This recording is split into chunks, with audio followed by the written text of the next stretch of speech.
Of course, the Vikings have lost 3 games here this year, but that is very unusual. They enjoy playing. Of course, if they win today, they'll play the NFC Championship game here. Sergio Albert, who is strictly a kickoff man for the Cardinals, set to put it away. McClanahan and McCullum are deep for the Vikings. Moving forward is Albert. There's the kick. Line driver. Deep.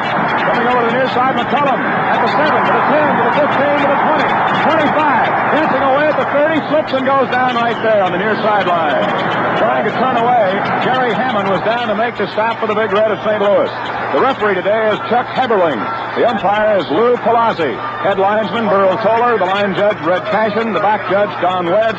The field judge is Tony Scover. And the alternate is Bob Rice. A 23-yard kickoff return by Sudden Sam McCullum, who had a brilliant game last week at Kansas City. Both ball clubs 10-4.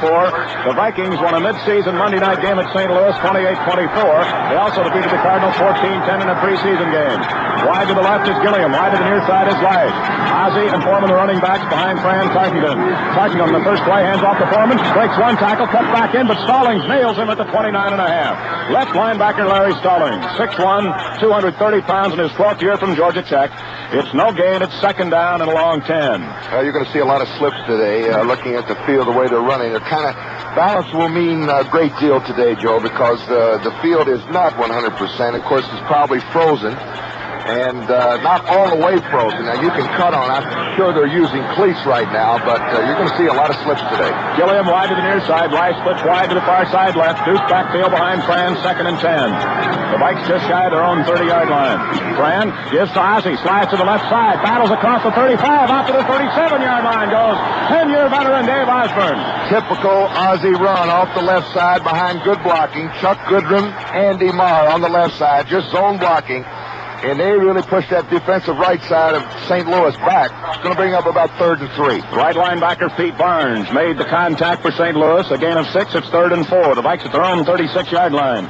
Ozzie picked up 514 yards, an average of 4 a pop during the regular season, while Foreman, who set out the final game at Kansas City in 3 periods of the 13th game against Atlanta, gained 777. Rice wide to the near side right. Gilliam split wide left.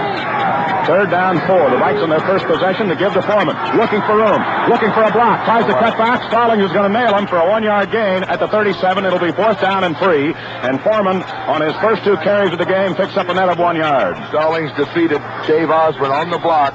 Defensive left linebacker just off tackle. Fullback off tackle. And they put Foreman at the fullback spot and handed off over the right side. And Stallings played off the block of Dave Osborne well in the pursuit.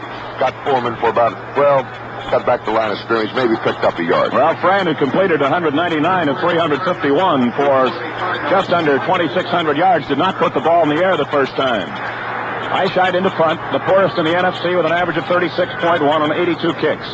There's a snap. It's a good one. He's got time. He gets the kick away. It's a rather low kick, a spiral kick, and Metcalf fields it at the 28 to the 30, heading to the far sideline. Steps back. It's by 2 men at the 40. He's at the 45, and he's finally hauled in at the 47-yard line. Terry Metcalf. And Mike Eyeshide, the man who caught the ball, made the tackle. He is dangerous, Joe. He caught that football on a dead run. Eyeshide, or rather Metcalf, led the league in kickoff returns and was 4th in punt returns. He's an all-purpose back, 5'10", 185 in his second year from Long Beach. A 35-yard punt, a 13-yard return, and the Cardinals own the ball in excellent field position at the 46. They got Earl Thomas and Mel Gray at the wide receivers. Jackie Smith, the tight end. Jimmy Hart, the 5th-ranking quarterback behind Fran Tarkenton in there. Metcalf moves into a double-wing slot right. Here's the call now. Jimmy Otis, the other running back. And the handoff goes to Otis. Sliding to the right side, trying to turn the corner, gets by Marshall, battles across the 50, and gets into Viking territory to about the 48, maybe as deep as the 47-yard line. Almost a pickup of 8 yards, Jim Otis, and both teams, it seems, going at that fullback off the right side. Jeff Wright made the tackle. Now, in the interior line, we have Roger Finney at left tackle, Bob Young at left guard, Tom Brahaney is the starting center for St. Louis, Conrad Dobler is the right guard, Dan Dierdorf the right tackle, and Jackie Smith the tight end. We've got Marshall, Page, Sutherland, and Orr across the front 4. Winston at left linebacker, Seaman in the middle, Hilgenberg on the right side. Cornerbacks are Jackie Wallace and Nate Wright. The safeties are Jeff Wright and Paul Prowse. Second down, about 3 yards to go for the Cardinals. In motion goes Mel Gray to the right side. Handoff goes to Metcalf, and he blasts in across the 45 to about the 44 before he's hit and shoved back, but it is very close to a first down. Hilgenberg, the right side linebacker, making the play. Depending on where they place it, looked like his forward progress did get the first down. We're going to call it a first down here. Well, they're going to stop the clock to measure here. Hart completed an even 200 passes out of 388 attempts. That's 51.5% completion. He passed for 2,411 yards, 20 touchdowns, which led the NFC. And Mel Gray, the wide receiver, a burner on the right side, caught 6 touchdown passes and 39 grabs. It's a first down for the Big Red on the Viking 44-yard line. The first down of the afternoon on St. Louis's first possession. The official, Chuck Eberling, says, let's get it going. 11:25 left to go so far, very early in the first period. Scoreless tie here at the Met. Later on today, the first AFC playoff game of the defending Super Bowl champion Miami Dolphins at Oakland. Now they shift Smith wide to the right in a slot almost. Double wing. One single running back. Quick pitch goes to Metcalf. Breaks off left tackle and gets to the 40-yard line. A pickup of about 4 and a quick pitch, and Alan Page made the tackle on the play. Page is one of 7 Vikings named to the NFC's All-Pro team, which will play in the Pro Bowl in the week following the Super Bowl down in New Orleans. What a year he had, Joe.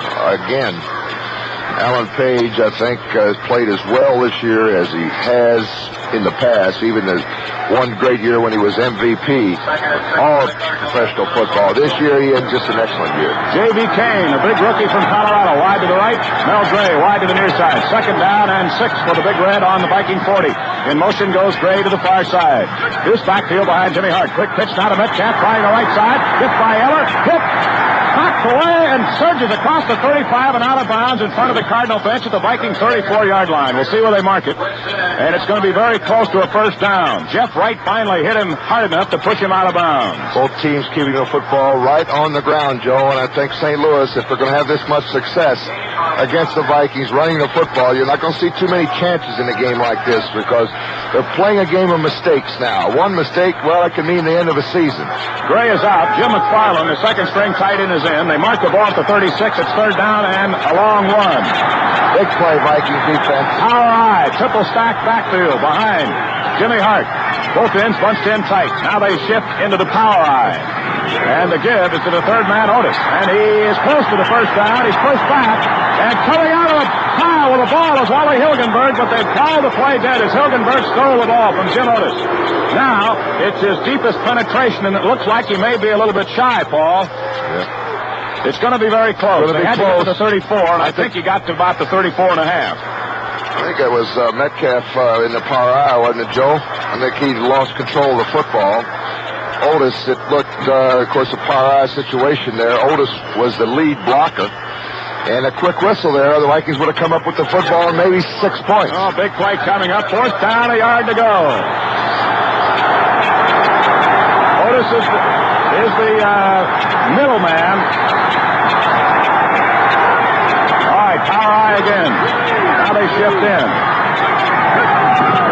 They give this time. And he didn't make it. It was to Ken Willard. And Willard is stopped at the 35-yard line, and the Viking defense is held. Kenny Willard, the third running back in there, was stopped short of the line. And don't you think this really should pick up that offense, Joe? The Cardinals on 3rd and 1 didn't make it. They came back, went for it on 4th down. They're going to come up short. They did not gain an inch. Sutherland and Winston made the tackle. Timeout with 9:44 left to go in his scoreless first period. More from the Met in a minute. One of the really good inflation fighters is a savings account. The more you save, the less you spend. That's good for fighting inflation, and it's good for you. And when you save at a savings and loan association, your money is used primarily to help people build and buy homes. That's where money is really needed today. And that's where money really works hard to build a solid economy. So don't give up on inflation. Fight back. Save a little more than you think you can. That money will grow. It's guaranteed to grow. And that helps you stay ahead of inflation. But most important, you are putting that money safely to work where it is needed the most in our country, helping people to build and buy homes.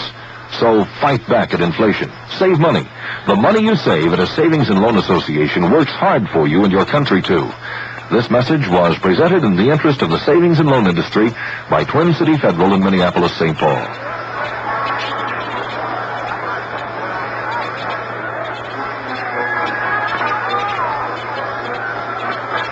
Joe McConnell and Paul Horning back at the net with a score tied. 0-0. The Vikings will take it over for the second time, just shy of their own 35-yard line. A big fourth down play made by left side linebacker Roy Winston, a 13-year veteran from LSU, and Doug Sutherland, who displaced Gary Larson in that front four for the Vikings about a third of the way into the season.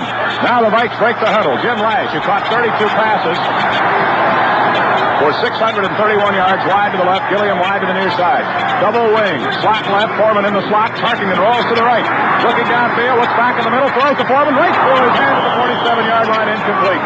He couldn't hang on. He was hit immediately by Pete Barnes, but it's incomplete. That's the first pass attempt of the ball game. It's 2nd and 10 for the Vikes. Roll out right, and they got Chuck Foreman, a receiver. They covered that flood pass well, the defensive left side of the Cardinals. A roll out right. Fran actually has got his split end to hit. He's got his tight end to hit, and he's got his running back out in the flat. Foreman was coming from the weak side on the left. Ball was perfectly thrown. Fran picked his secondary receiver. Of course, Chuck leads his team pass receptions. He already caught 53 on the year. With 6 touchdowns and 586 yards. Double wing, slot left. Foreman now wide to the near side. This is the formation we saw against the Rams. Tarkington rolls to the right. Now looks. He spins away. Cuts back. He's running inside the 30. Moving to the far sideline. Throws on the run. Incomplete. Attempting to hit Jim Lash. He was chased by Counsel Rudolph. But Tarkington finally threw it away. It'll be 3rd down and 10. He was forced. He rolled to the near side right.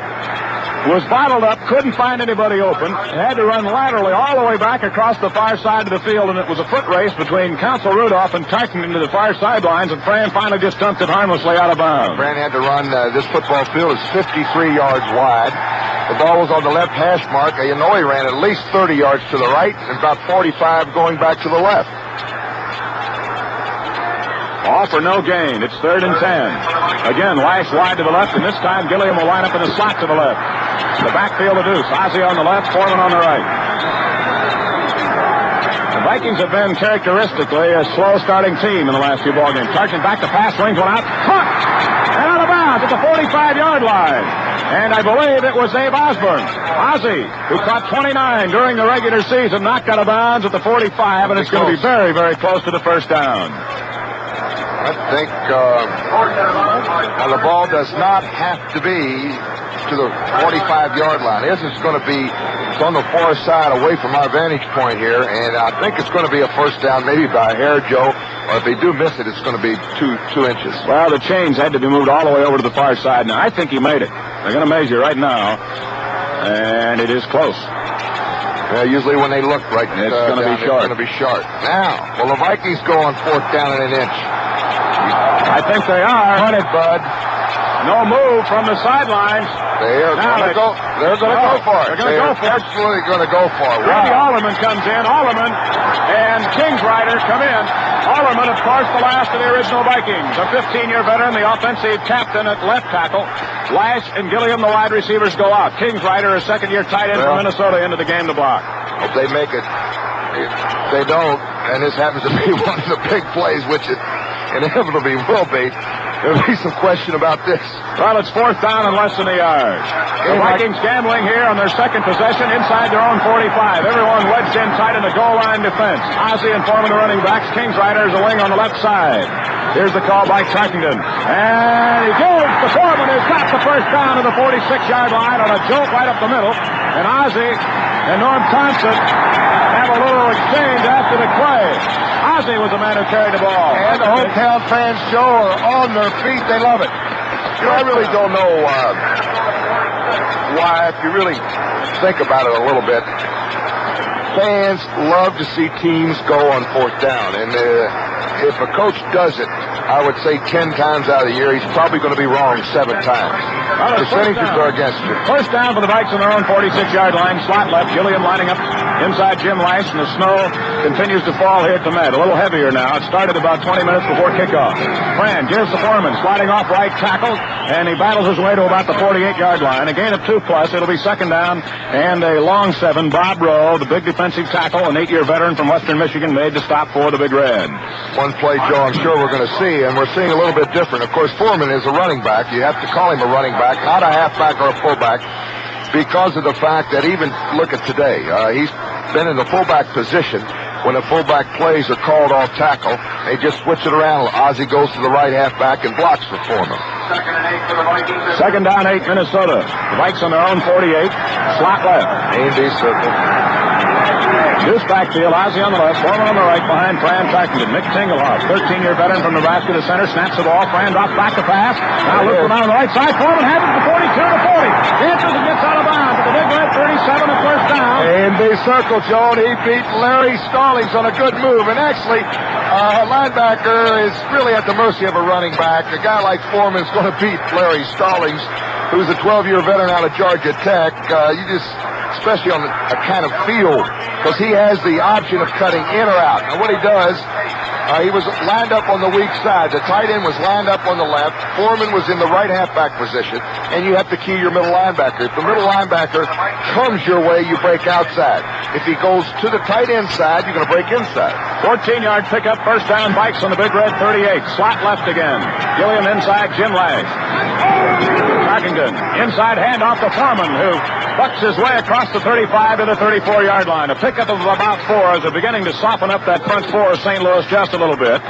Middle linebacker Mark Arneson in on the stop along with Bob Rowe. It's second down 6, and that's the best gain on the ground by Chuck Foreman today. I tell you, they're big inside, and maybe it's good. Rowe and Brooks both. Rowe 6'4", Brooks 6'6". They both go about 270 pounds, and right behind them, the middle linebacker's not too big. They got him listed at 223 pounds. Second down 6. The ball on the Cardinal 34. Double wing, slot left. Foreman in the slot to the left. Handoff goes to Ozzie. He's tripped up and falls forward right straight up the middle about the 32-yard line. And Counsel Rudolph and Leo Brooks got an arm on him and helped trip him up, but Ozzie fell forward for a gain of about 2. It'll be third down coming up now. The Vikings are their first possession in Big Red territory. They mark it at the St. Louis 31. So they picked up 3, and it's 3rd and 3. Big play. Bud Grant, in his tenure with the Vikes, has won 4 and lost 4 in the second season, which is known as the playoff season. They might throw it here in this circumstance, Joe. All right, Gilliam wide to the left. See if they go right back to A&B circle. They got them split. Lash wide to the left, Gilliam wide to the near side. Third down 3 from the St. Louis 31. The Vikes in their second possession and deepest penetration. Tarkington back to pass. Shoots one over the middle, caught by Foreman, and he's hauled in across the 25 to the 24-yard line. Another first down. Both backs swinging out of the backfield. This time Foreman hooked up in front of the linebacker. Pete Barnes on the left side and Clarence Duran, the free safety. Duran made the tackle on the play. A 7-yard pass completion to Foreman. It's a first down for the Vikes on the St. Louis 24. They had a blitz on the play, Joe. 6:20 to go in the first period. No score in the ball game. Here at snowy Metropolitan Stadium. Now Jim Lash comes wide to the near side. An oddity, Lash, even though he had a great season, has played 2 years in the NFL without a touchdown. Gilliam in the slot to the right. Tarkington rolling to the right immediately. Fires one downfield. It's intercepted. It's intercepted by Mark Arneson, the middle linebacker. He goes out of bounds at the St. Louis 22-yard line, pushed out by John Gilliam. It was a quick pop over the middle, but Tarkington hit Arneson right in the numbers. He couldn't have dropped that one. So there's the first turnover in the game. It was a slant pass, Joe. He was trying to hit his wide receiver, Lash or Gilliam, on a just real quick slant pattern. Roll out right. You got to hit it in that crease. Good play by the middle linebacker, Arneson. Timeout. No score in the ball game. Let's pause for 1 minute on the Vikings KSTP radio network.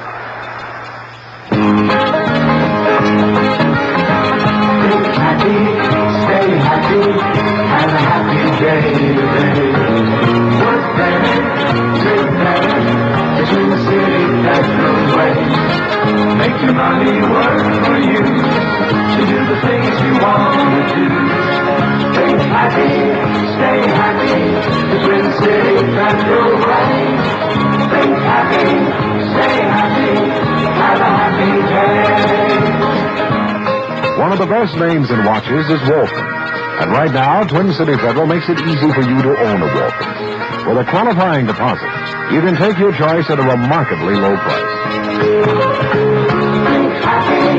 Stay happy, the Twin City Federal way.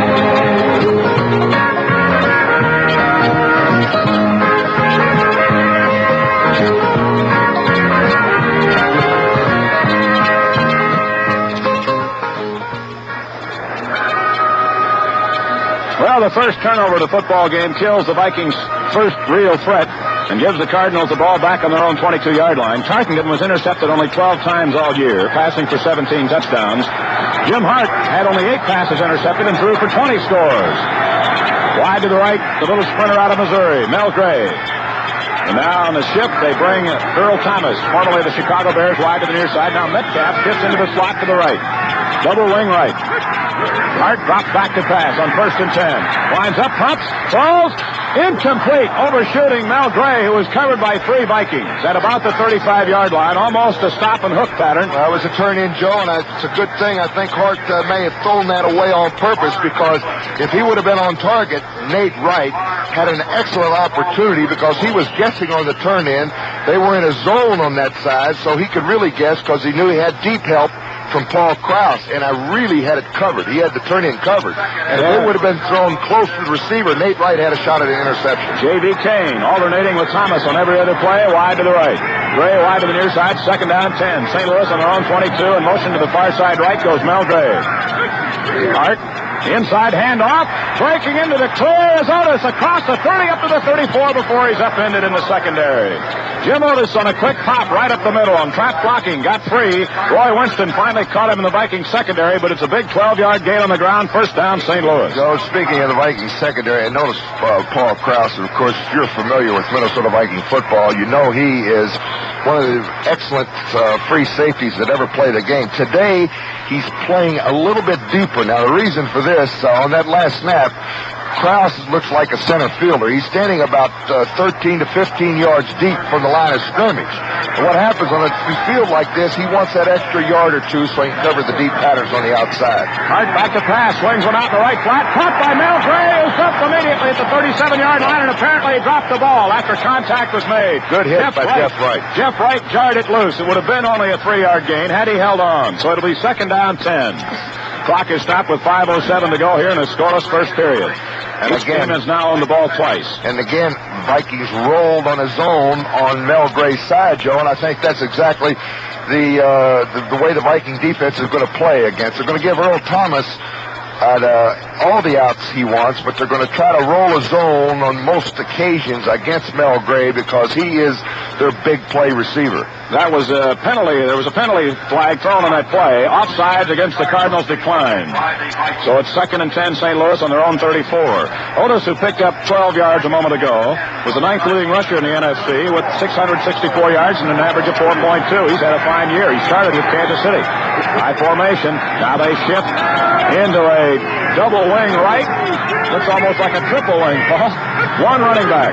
Hart back to pass. Swings one out in the right flat. Caught by Gray. Dropped again at the 40-yard line. It squirted right over his left shoulder. It's a little cold out there.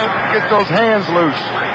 And, Joe, it is very difficult. Now, this is not a real cold day, as we mentioned here in Minnesota.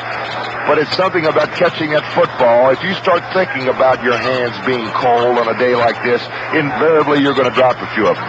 All right, it's 3rd down and 10. St. Louis on their own 34-yard line. There have been several drop passes on both sides of the line here in the first period. Jim Hart led the best percentage as far as touchdown passes thrown as opposed to interceptions in pro football this year. Brings them up. Thomas wide to the right. Now Metcalf shifts into the slot to the right. Double wing right. Here's the call now by Hart on 3rd and 10. Dropping back to pass. Sets up deep. Throws one down the right sideline. Intended for Metcalf, who makes the circus grab at the Vikings 38-yard line. Right over Paul Krause's shoulder. Oh, coming out of the backfield. Metcalf made a streak right down the right hash mark. Cut to the corner pattern is what it's called, Joe. And he made a great catch. Hart was right on target. Beautiful pass, too. 1st down, St. Louis on the Viking 37. That was a big gainer, 27-yard pickup.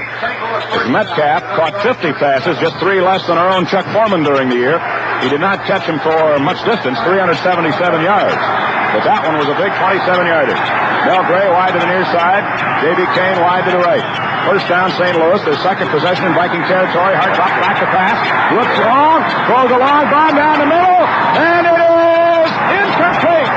Intended for Mel Gray, and both Jackie Wallace and Jeff Wright were back there, and I thought for a moment one of the Vikes would come up with the interception. Well, Gray had a step on both of them, but the free safety In this occasion, they had a double coverage. Wallace and Jeff Wright both had a chance at the interception. Hart hung it up just a little bit.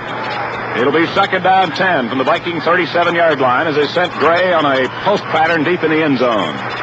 Well, he's not worried about it. He's just come out throwing here after that first series of plays. It's thrown only pickup of about 10 yards by Jim Otis, got the first down. Outside of that, he's 1 out of 5 for 28 yards. That was a big one that got the Cardinals to the Viking 37 to Metcalf. Now Gray comes in motion to the near side left. Here's the call on 2nd and 10. Quick pitch now to Metcalf, trying to sweep the left side. Cuts back in, gets to the 35, to the 34. Triple team, stacked up and thrown back. Jimmy Marshall was around his ankles. Wally Hilgenberg hit him high along with Jeff Wright and pushed him back. Marshall made a real fine play there. Yes, defensive right end. He was actually, they tried to cut him down. Tight end. Marshall got away from it. Thomas out. J.B. Kane is in. Kane caught a 40-yard touchdown pass against the Vikings earlier in the season. Now here comes Terry Brown, Bob Lurchma. Here goes the 5-man rush. The Vikes will go with a 5-man front and 6 defensive backs. This has been very successful. Third down 7. The ball at the Viking 34-yard line. Gray wide to the right. Kane wide to the near side left. Hart back to pass. That's up quickly. Pump. Big look. He goes on. It's Bob Lurchma landed on his back at the 40-yard line. Lurchma right over the top. He came in from his defensive right side position. He comes in. Jim Marshall goes out. And Lurchma is being hugged around the sidelines, coming up with a big sack here. The Vikings defense, the 5-man rush. Not too many teams used it. Do you remember we've talked about this in the past? After the Los Angeles Rams were so successful against the 3-man rush, Bud Grant really kind of threw it to the winds, although last week he just threw it in. And the reason he had a 3-man rush last week, Joe, is to give St. Louis a little something more to work on. Al Roberts in the punt. He'll try to kick it out near the corner. We have 3 men deep. Nate Wright on the left side, McCullum on the near side, and in the middle is Jackie Wallace at about the 10-yard line. There's a snap, there's a kick, and he hits it right down the middle. I'll see where it bounces, and it's going to roll down. One of the Vikings tried to block the Cardinals away from the end zone, and I think he did. I think the ball, now we'll wait and see. It's down near the goal line. One of the Vikings blocked the Cardinals away from the ball, trying to keep it from downing it, but it's going to be touchdown at the 1-yard line. It died before it could get to the end zone after it landed on that soft turf. Timeout. I think it hit Billy Brown real quick, Joe. I think he had to recover it right there. Well, it could be. He tried to block that Cardinal away so the ball would roll into the end zone, but the Vikings will have it on their own 1-yard line following this timeout. More from the Met in 60 seconds. Here's something important to keep in mind about saving at a savings and loan association. Your money is put to work in your community, and it's put to work in one of the very best ways, helping people to build and buy homes. That kind of money is needed today. It's good for the community. It's good for the economy. It's working in the solid, constructive way that is necessary to blunt the forward edge of inflation. And it is doing it right in your own community. Yes, saving at a savings and loan association is good for you. It's good for the economy, it's good for your community, and it helps to fight inflation. The more you save, the less you spend, and the more money you put to work building a strong, solid economy. This message was presented in the interest of the savings and loan industry by Twin City Federal in Minneapolis, St. Paul.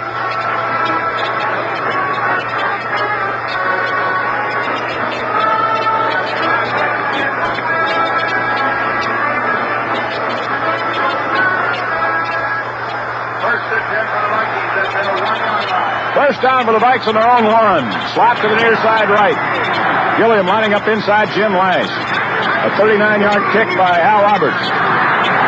Handoff, and it goes out to about the 4-yard line. Chuck Foreman picking up about 3. A clarification on that punt. Billy Brown got back down there. He was initially going to try to block one of the Cardinals away from it. Well, when the ball hit the ground, it bounced into Brownie, and he had to dive on it to recover it, or otherwise it might have been a St. Louis ball at the 1-yard line. Now it's second down 7. Vikings on their own 4-yard line. Back in the huddle. Friend wants to either give him a different play or a different count. Gilliam wide to the left, Lash wide to the near side, second down 7. Vikes on their own 4-yard line. Cardinals stunning at the line. A hand off to Foreman, who burrows out to about the 8-yard line. Get big first down. The Vikings can get it here. Foreman on the 2 straight carries inside. The ball rested inside the 1-yard line. Now It's short of the 10-yard line. Call it the 9. Well, it's going to be third down and 2, yes. 2+ to go. Leo Brooks made the stop along with Mark Arneson, the middle linebacker.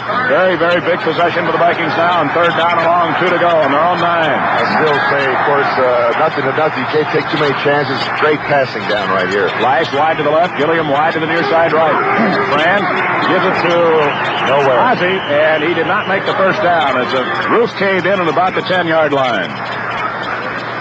It's going to be fourth down about 1, but the Vikings did give Eichheit a little room to punt the ball. Well, they tried the defensive left side. Arneson, the middle linebacker right there. Brooks and Council Rudolph also in a real tight situation. The ball is just over the 10-yard line, but it's going to be short. Yeah, at least 2 feet. Fourth down, less than a yard, and the punting unit comes in, and Eichheit will be forced to kick it away from his own end zone against a southwesterly wind at 8 to 12 miles an hour. Lord, I'm telling you, Terry Metcalf will probably be the only man back deep. They'll probably rush 10. Jackie Wallace, usually on the punt, splits way to the right, so he'll bring one man with him. No, he's in there tight now. I'd like to see Eichheit kick it away from Wallace, or rather from Metcalf. He's back at about the 45 in Viking territory. Eichheit will kick it away from his own goal line.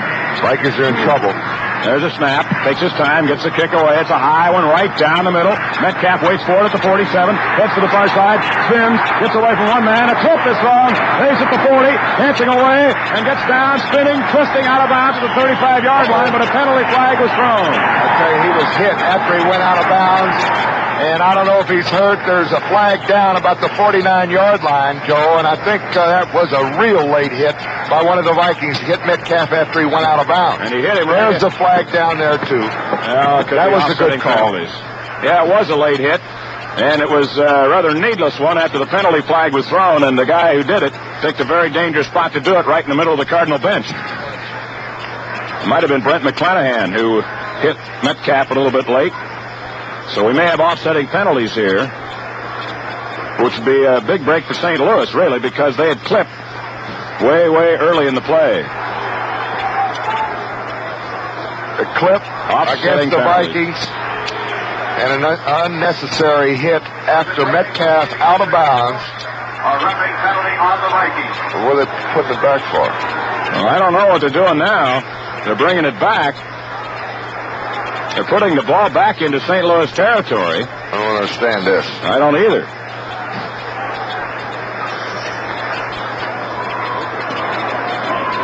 Well, ball club's just kind of milling around right now in midfield as the official started back across the 50-yard line. And now they put it, I guess where he at caught the it. Minnesota 46-yard line. Matt Blair apparently was the man who got the late hit. A clipping penalty on the Cardinals was called against number 52, Jack Levesque. Jack Levesque on the Cardinal special unit was called for the clip. The Vikings back Blair. And Blair to offsetting penalties, and they'll give St. Louis the ball at the 46. Now, I thought they'd kick it over in a situation like I that. would too. I'm going to have to get a... Well, I'll just soon take it right here.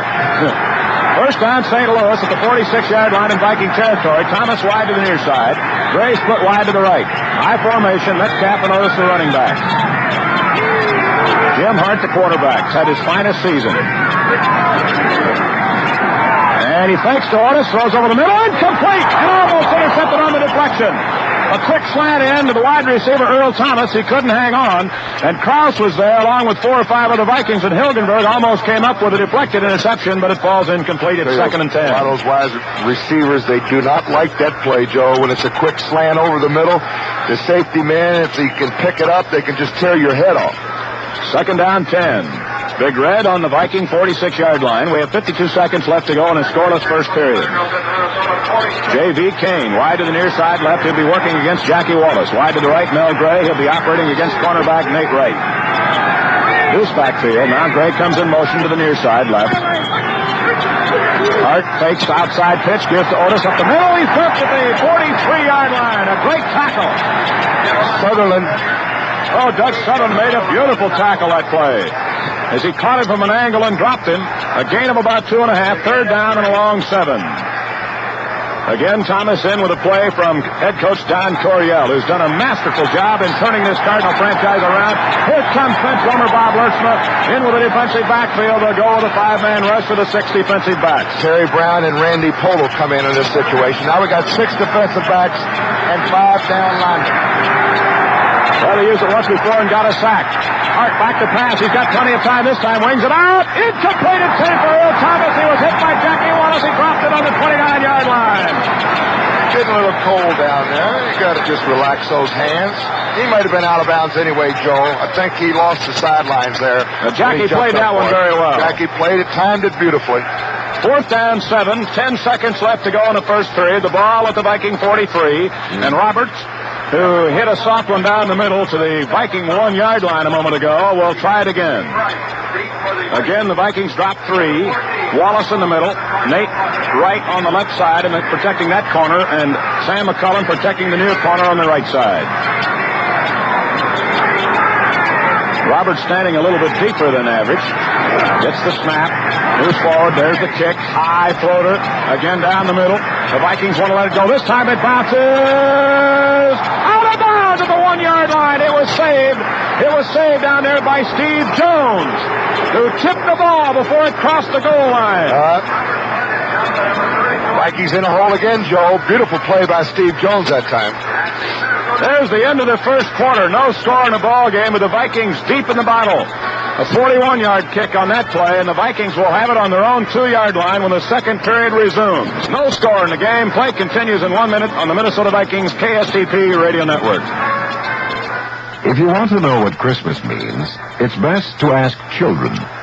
Somebody did, and Twin City Federal brings you some answers. What is Christmas? Christmas is the time of year when everyone acts like they're supposed to. Now, that's a straightforward answer. And here's another one that Twin City Federal would like you to think about. What does Christmas mean? Candy and toys, Santa and noise, pushing and shoving, hauling and lugging, and love. All the folks at Twin City Federal hope that you are spending Christmas with the people you love in a place that is home to you. May you have a Christmas that is rich in hope, happiness, warmth, beauty, and love. This message comes to you on behalf of all the Twin City Federal offices where the famous twin clocks flash time and temperature. Think happy today. That's what Christmas is all about.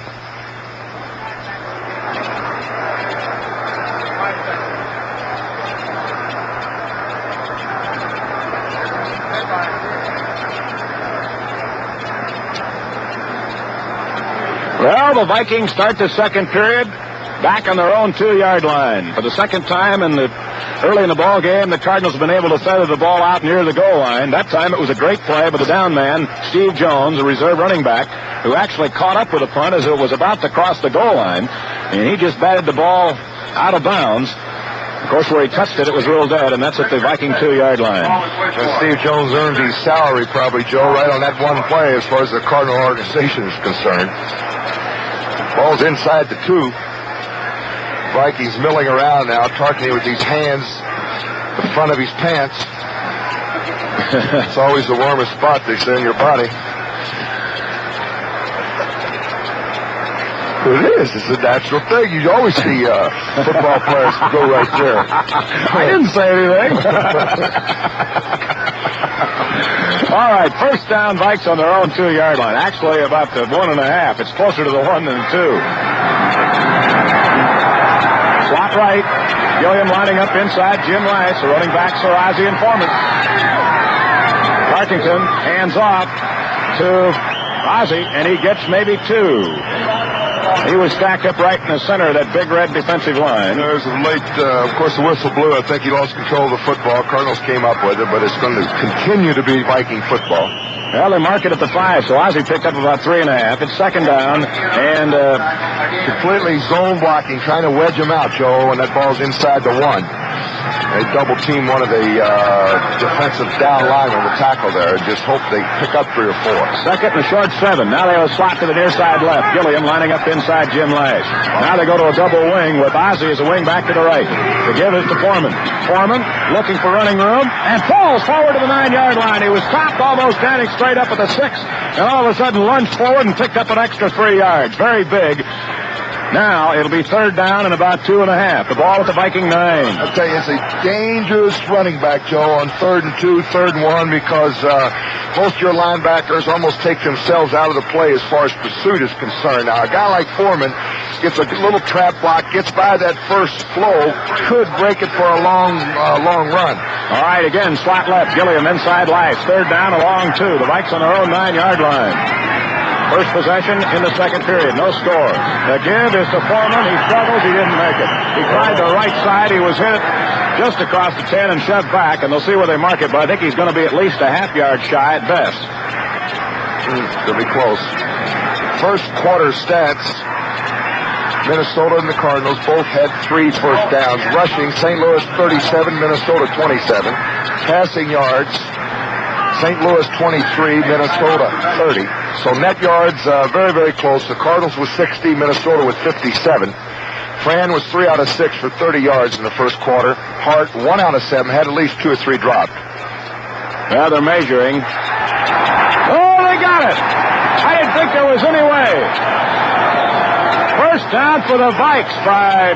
What a big first down. Had to be a lace in the ball somewhere. The ball was just across the 11-yard line.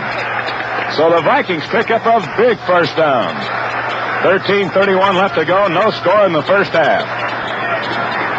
Now Lash wide to the right. Gilliam comes wide to the near side left. See if Fran now opens it up a little bit. Cardinals gapping the line on the defense. Fran back to pass. Has time. Swings it out. Caught by Foreman. Gets the block. He's to 15. Twisting to the 19-yard line. Andy Maurer gave him a great block out on the right flat. He cut back inside Maurer and cut upfield about the 19-yard line on a great twisting run. Well, that's the third catch for Chuck Foreman today. Stallings made the tackle. Fran's completed 4, Joe. All 3 of them going to Chuck Foreman. Second down, 2. The ball just shy of the Viking 20-yard line. The other pass Frank completed was to Ozzie, so he's gone to his backs on all his completions. Lash wide to the near side, Gilliam flip wide to the right. This is a good passing down on second and short. Instead he gives to Ozzie, who gets to the 20, well, just across the 20, and he got chopped down right there, and a flag is thrown. On the right side, too, I think it was number 62.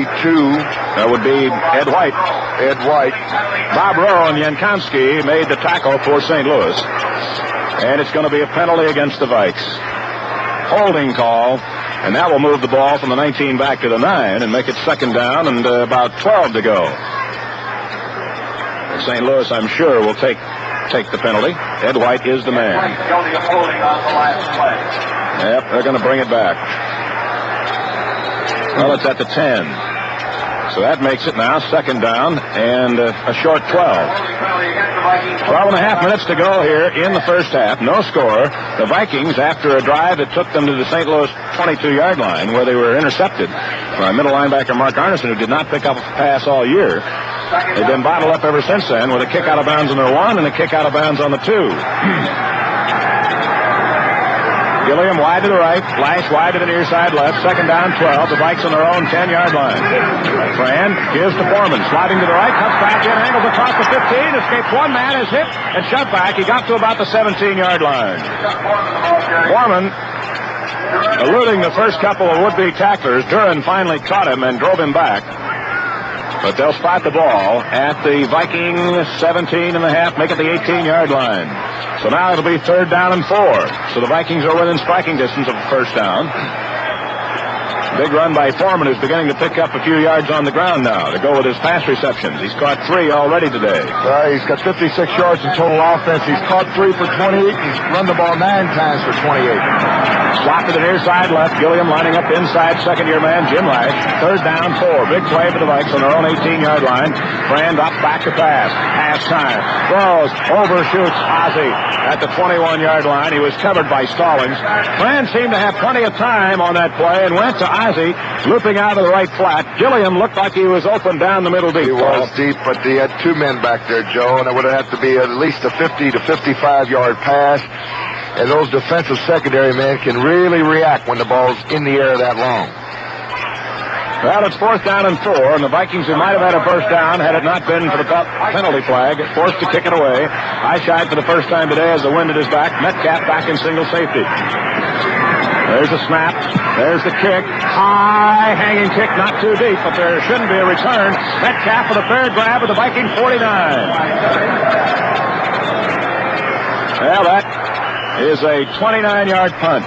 Timeout. With 11:32 left to go in a scoreless first half. More from the Met in 60 seconds. Here is an important point we want to make again and again and again. One of the really good inflation fighters is a savings account. When people save more money, it eases the pressures to raise prices. When people save more money, it creates new capital, the kind of capital needed to finance a productive economy. When you save at a savings and loan association, for example, those savings are used primarily to help build and buy homes. That's where capital is really needed today in the hard-pressed housing industry. When this country is building homes, it is building a solid economy, an inflation-fighting economy. And you are helping when you save at a savings and loan association. The game continues at the beginning of side 2.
Industry by Twin City Federal of Minneapolis, St. Paul.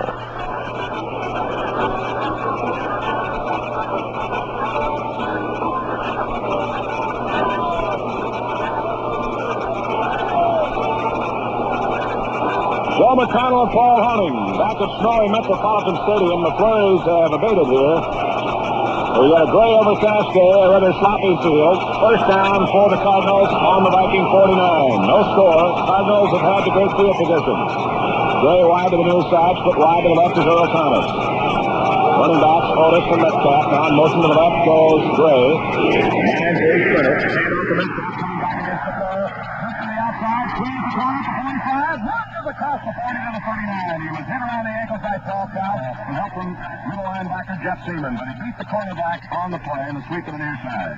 Okay, both these offenses rely a great deal on their running backs. Metcalf had an outstanding year with St. Louis, Foreman on the Vikings, and they do the same things in their offense. It's so close, Joe. They go to the air, they catch the pass on the big play, they run the football. Metcalf, of course, is probably the most dangerous punt return man of in the National Football League. Well, Metcalf and Heron, I think, would have to rank in the top two, without a doubt. He is about 3 inches short of the first down. It'll be second down and inches to go.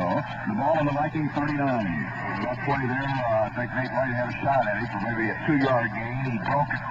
Got to the outside. He picked up 9 yards. And that's the difference in big running back, Joe. Most of your backs probably would have been stuck one-on-one there with maybe a pickup or 2. Your great backs will lose that first man and make him 9-yard gain. J.B. King, wide to the left.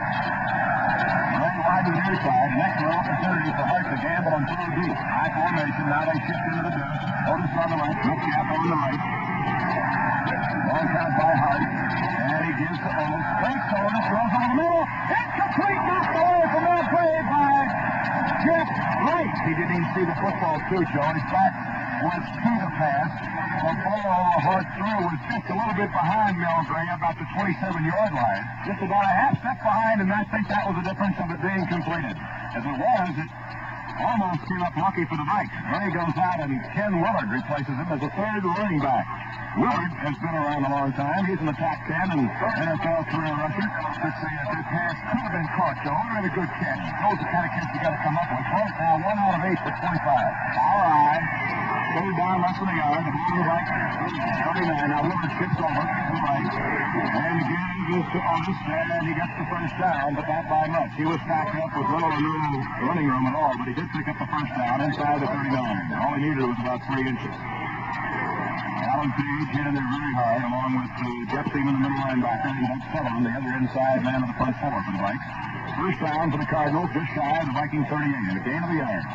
And Gray and Kane come in. Thomas started out, now goes back to the Cardinal bench across the way.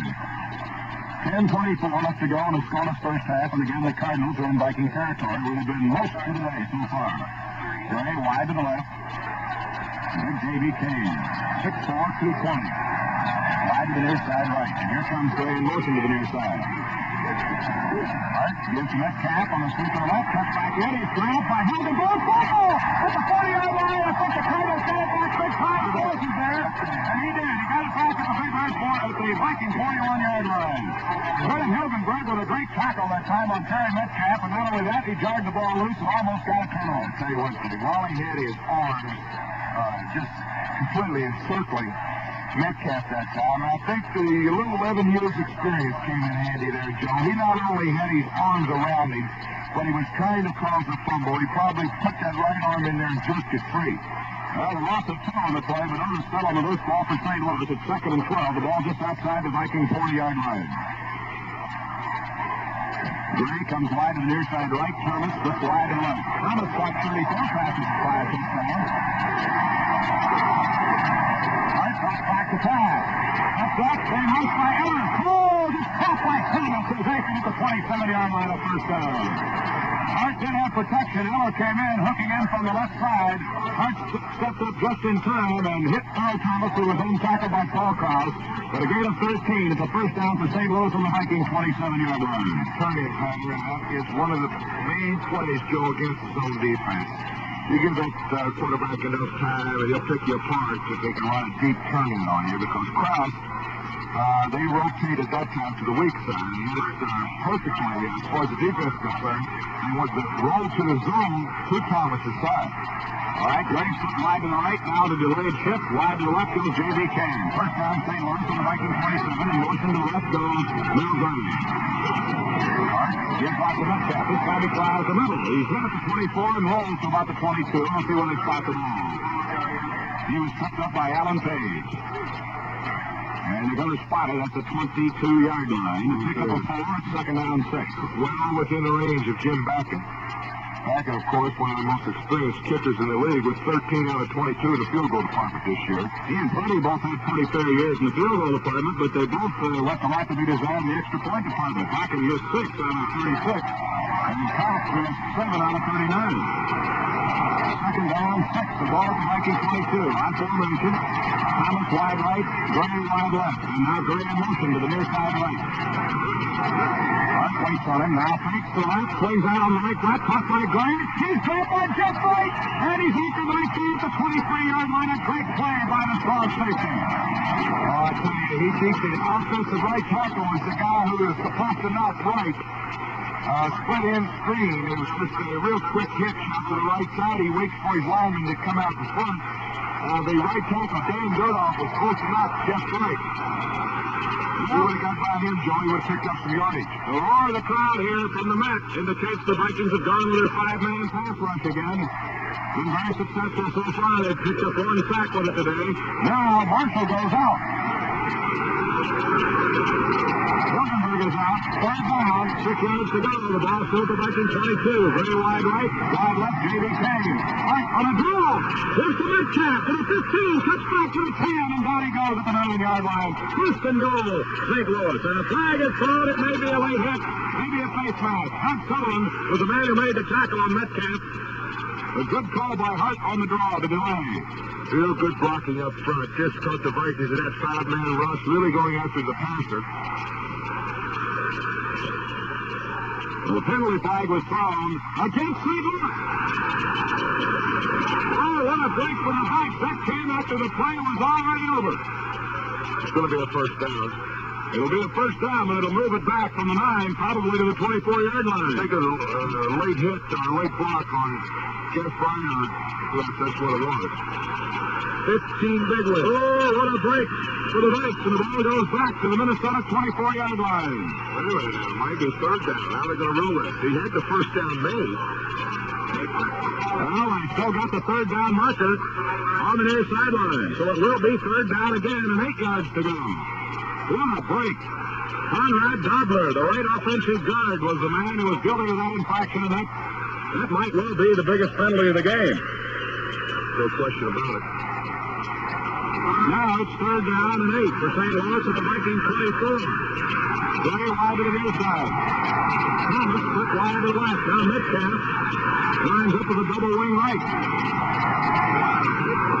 Hurt drops back to pass. Willie Hurt, that's it. He's got running room. He's to the 15. And he's up into the 14-yard line. He's got the first down. Everyone dropped back. And Hart stepped up inside, alerting the rush. Had nothing but wide open daylight in front of him. Nate Wright finally came up to upend him at the 14-yard line. But it should be enough for the first down. It is. Let's pause 10 seconds for station identification on the Vikings KSTP radio network. 20 degrees in the Twin Cities. Southwest winds at 12 and light snow falling at 1 o'clock. KSTP, St. Paul, and Minneapolis. Oh, big play by Jim Hart. Now, J.B. Kane wide to the near side. Wide to the left is Gray. He comes in motion again to the near side right.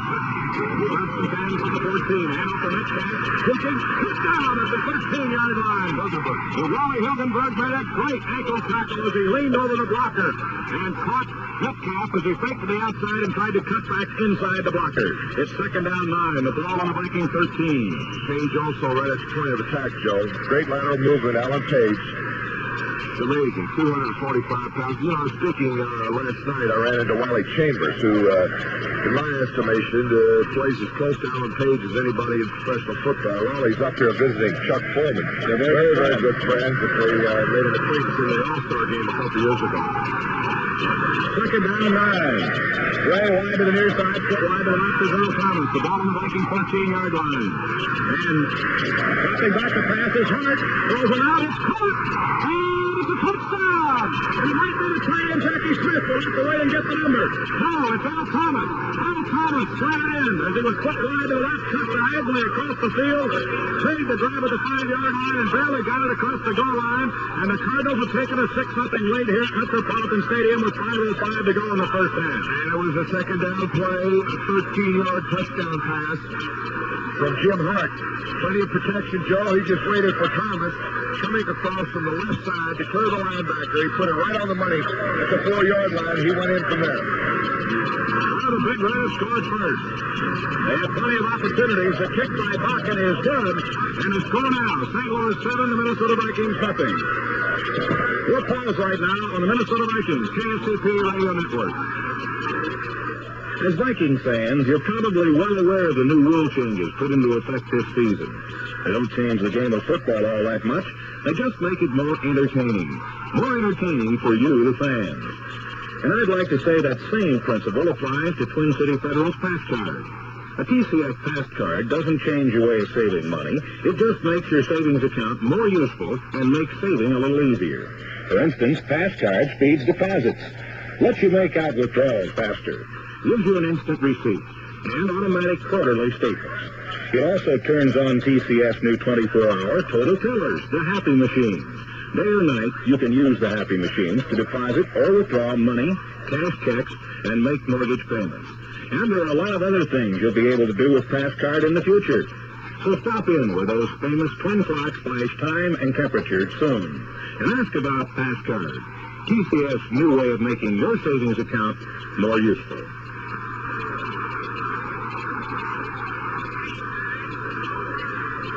Yeah, the Cardinals went 49 yards in 11 plays, and with 5:05 left to go here in the first half, they now lead it 7-0. Sergio Albert set to kick it away to McClanahan and McCullum. 13-yard touchdown pass, Hart to Earl Thomas. Well, they're still holding it up. Couldn't be the television got in late, did Crowd a little bit upset. We have very few no-shows here today, despite the local telecast. The Vikings are true football fans. There's a kick, high in over ender, lifting to the right side. McCullum at the 9, to the 10, to the 15, the 20, up the middle of the 25, to the 30, and he got caught from behind and dropped at the 34-yard line. Gary Hammond made the play.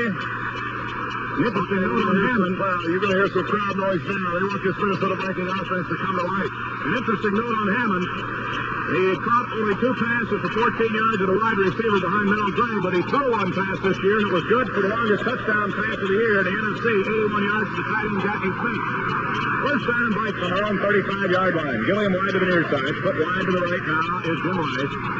It's the best field position the Vikings have had since their second possession. And off goes to Ozzie. Sliding off right tackle and battling up to the 39. A gain of 4. It'll be second down and 6. Stallings made the tackle with help from Arneson, the middle and left side linebackers. Well, I tell you, they're really trying to test that defensive left side for St. Louis, Joe. They've been off tackle, I bet, 50% of the time against Council Rudolph and Leo Brooks and Larry Stallings. All right, Gilliam wide to the near side. Split wide to the right now is Jim Rice. Second down, 6. The Vikings on their own 39-yard line. Tarkington fakes to Ozzie, gives the Foreman, cutting back. He breaks away at the 45, the 50, the 45, and now to the 43-yard line. Goes Chuck Foreman, clears center, and finally hauling down. A little counter move on the inside. Taking Ozzie to the right, giving back to Foreman, cutting against the grain. He popped it open, broke a tackle, and almost sprung it. 18-yard pickup by Chuck Foreman on a running draw, Joe. He let Ozzie cut in front of him. He was lined up a little bit deep that time. Halfback kind of delayed draw right up the middle. Cross-blocking up front, and he got a hold. First down, Vikes on the St. Louis 42-yard line. 19-yard pickup by Chuck Foreman. Flash wide to the right, Gilliam wide to the near side. The call now by Fran Tarkington. And the fake this time, the Foreman, he dumps it out to Ozzie at the 40. Ozzie shoots to the far side across the 35, and he's pulled down on the 33-yard line. He just lowered his head and got the last 4 or 5 yards. Jimmy Talbot and Clarence Stone up over the top to make the play for the big run. While he was open, Joe, they had a blitz on the left side. Larry Stallings, the linebacker over there, blitz. They faked the same play they just picked up 19 yards on. They faked the rollout draw this time. Now, Stallings on a blitz. Tarkington just jumped up a little bit. Little basketball pass. It was a spiral, and he was wide open in the vacated area. Stallings, that would have been his man on a normal pass route. Second down, a yard to go. The ball in the St. Louis 43. Gilliam wide to the right, Rice wide to the near side left. Tarkington looks at Rice, calling out the signals behind Mick Singlehouse. And off goes the Foreman. He's got the first down to the 30-yard line. Again, wedging it out behind Ed White and Ron Yeri, working against Leo Brooks and Council Rudolph. The left side of that Cardinal front four. It's a first down for the Vikings on the St. Louis 30-yard line. Our second deepest penetration of the ball game. 2:38 left to go in the first half. St. Louis leads it 7-0. Foreman has 50 yards now, 11 carries. He also got 28 free pass catches. It would be ironic if he cracked the century mark today on the ground. No Viking did it during the regular season. Ozzie had 98 on 2 occasions. Again, Gilliam wide to the right, Lash wide to the near side. First down, Vikings on the St. Louis 30-yard line. Fran gives to Foreman again, wedging it out off the right side, and he gets about 4 more down to the 26-yard line to continue to run that same play. And they're always going off the right side, Joe. Mark Arneson, the middle linebacker, made the tackle. Well, Leo Brooks and Council Rudolph have their hands full today trying to hold out Ed White and Ron Yeri, the 2 strongest men on the Viking offensive line. Well, the 2-minute warning is now being given to both benches. So timeout with a score, 7-0. St. Louis over the Vikings. More from the Met in 60 seconds. There are 2 very important kinds of interest, and you get them both from your local Savings and Loan Association. You get a generous rate of interest. You can always be sure of that. Your money is always there when you want it. All the money you have saved, plus the generous interest you have earned. Another important kind of interest is the interest that your local Savings and Loan Association has in your own community. The money you save is put to work helping people build and buy homes, and that is in the very best interest of your community. Savings and loan money stays in your community, works in your community, and it helps to build the solid kind of economic base that takes the edge off inflation. Interest that makes your money grow. Interest that helps to build the community. You get both kinds of interest from your Savings and Loan Association. This message was presented in the interest of the savings and loan industry by Twin City Federal in Minneapolis, St. Paul.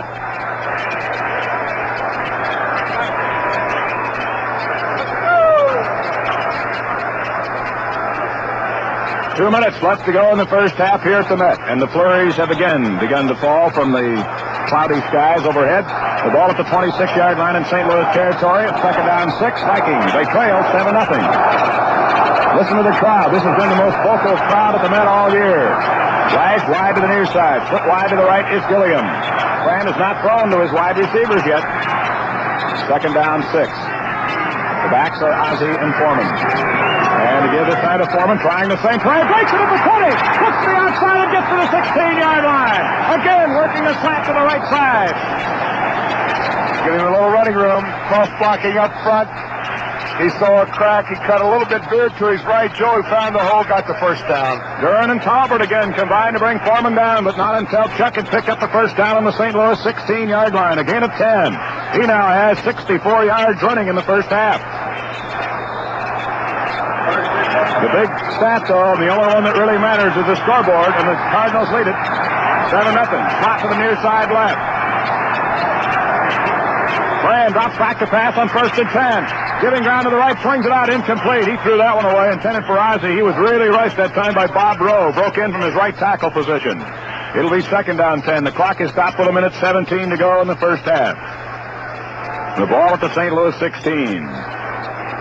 Later on today, Oakland, with the best one-loss record in all of pro football, 12-2, hosts the two-time defending champion Miami Dolphins, the Eastern winners of the AFC, out in Oakland. 5 in a row at Oakland.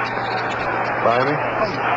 Could be. I know that Oakland ended their regular season winning string there a year ago. Oakland has lost only 10 times in 60-some ball games at Oakland. Now Foreman lines up as a double wing. Slot left. Fran drops back to pass. Rolls to his right. Oh, Gilliam, touchdown! There it is. There's the big play. Fran tucking it around the right side on a rollout. And John Gilliam found the open spot about the 3-yard line. Coming right to left. He then went back to the right side. Found the open hole right in the end zone. And we have a chance now. Usually it was automatic for Freddie Cox now. He's taking a little practice swing. He's got a shot to tie it up here. He's missed 7 extra points during the season. When I say miss, he had, I know, at least 4 blocked. 65 yards and 8 plays for the apparent time touchdown. 16 yards, Tarkenton to Gilliam in the right corner of the end zone. Krause will hold. Cox will attempt the tie. There's the snap. The kick is good. And it's a 7-7 tie with 1 minute, 11 seconds left to go in the first half. More from the Met in 60 seconds. One of the really good inflation fighters is a savings account. The more you save, the less you spend. That's good for fighting inflation, and it's good for you. And when you save at a Savings and Loan Association, your money is used primarily to help people build and buy homes. That's where money is really needed today. And that's where money really works hard to build a solid economy. So don't give up on inflation. Fight back. Save a little more than you think you can. That money will grow. It's guaranteed to grow. And that helps you stay ahead of inflation. But most important, you are putting that money safely to work where it is needed the most in our country, helping people to build and buy homes. So fight back at inflation. Save money. The money you save at a Savings and Loan Association works hard for you and your country, too. This message was presented in the interest of the savings and loan industry by Twin City Federal in Minneapolis, St. Paul.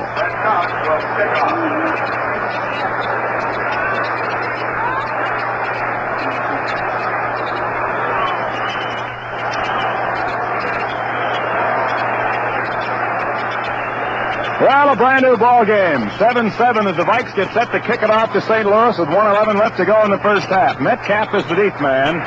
They also have Gary Hammond back on the left side. And I can't tell who the third deep man is on the near side. We'll pick it up if they kick it to him. Man to be staring into the face of that kick team.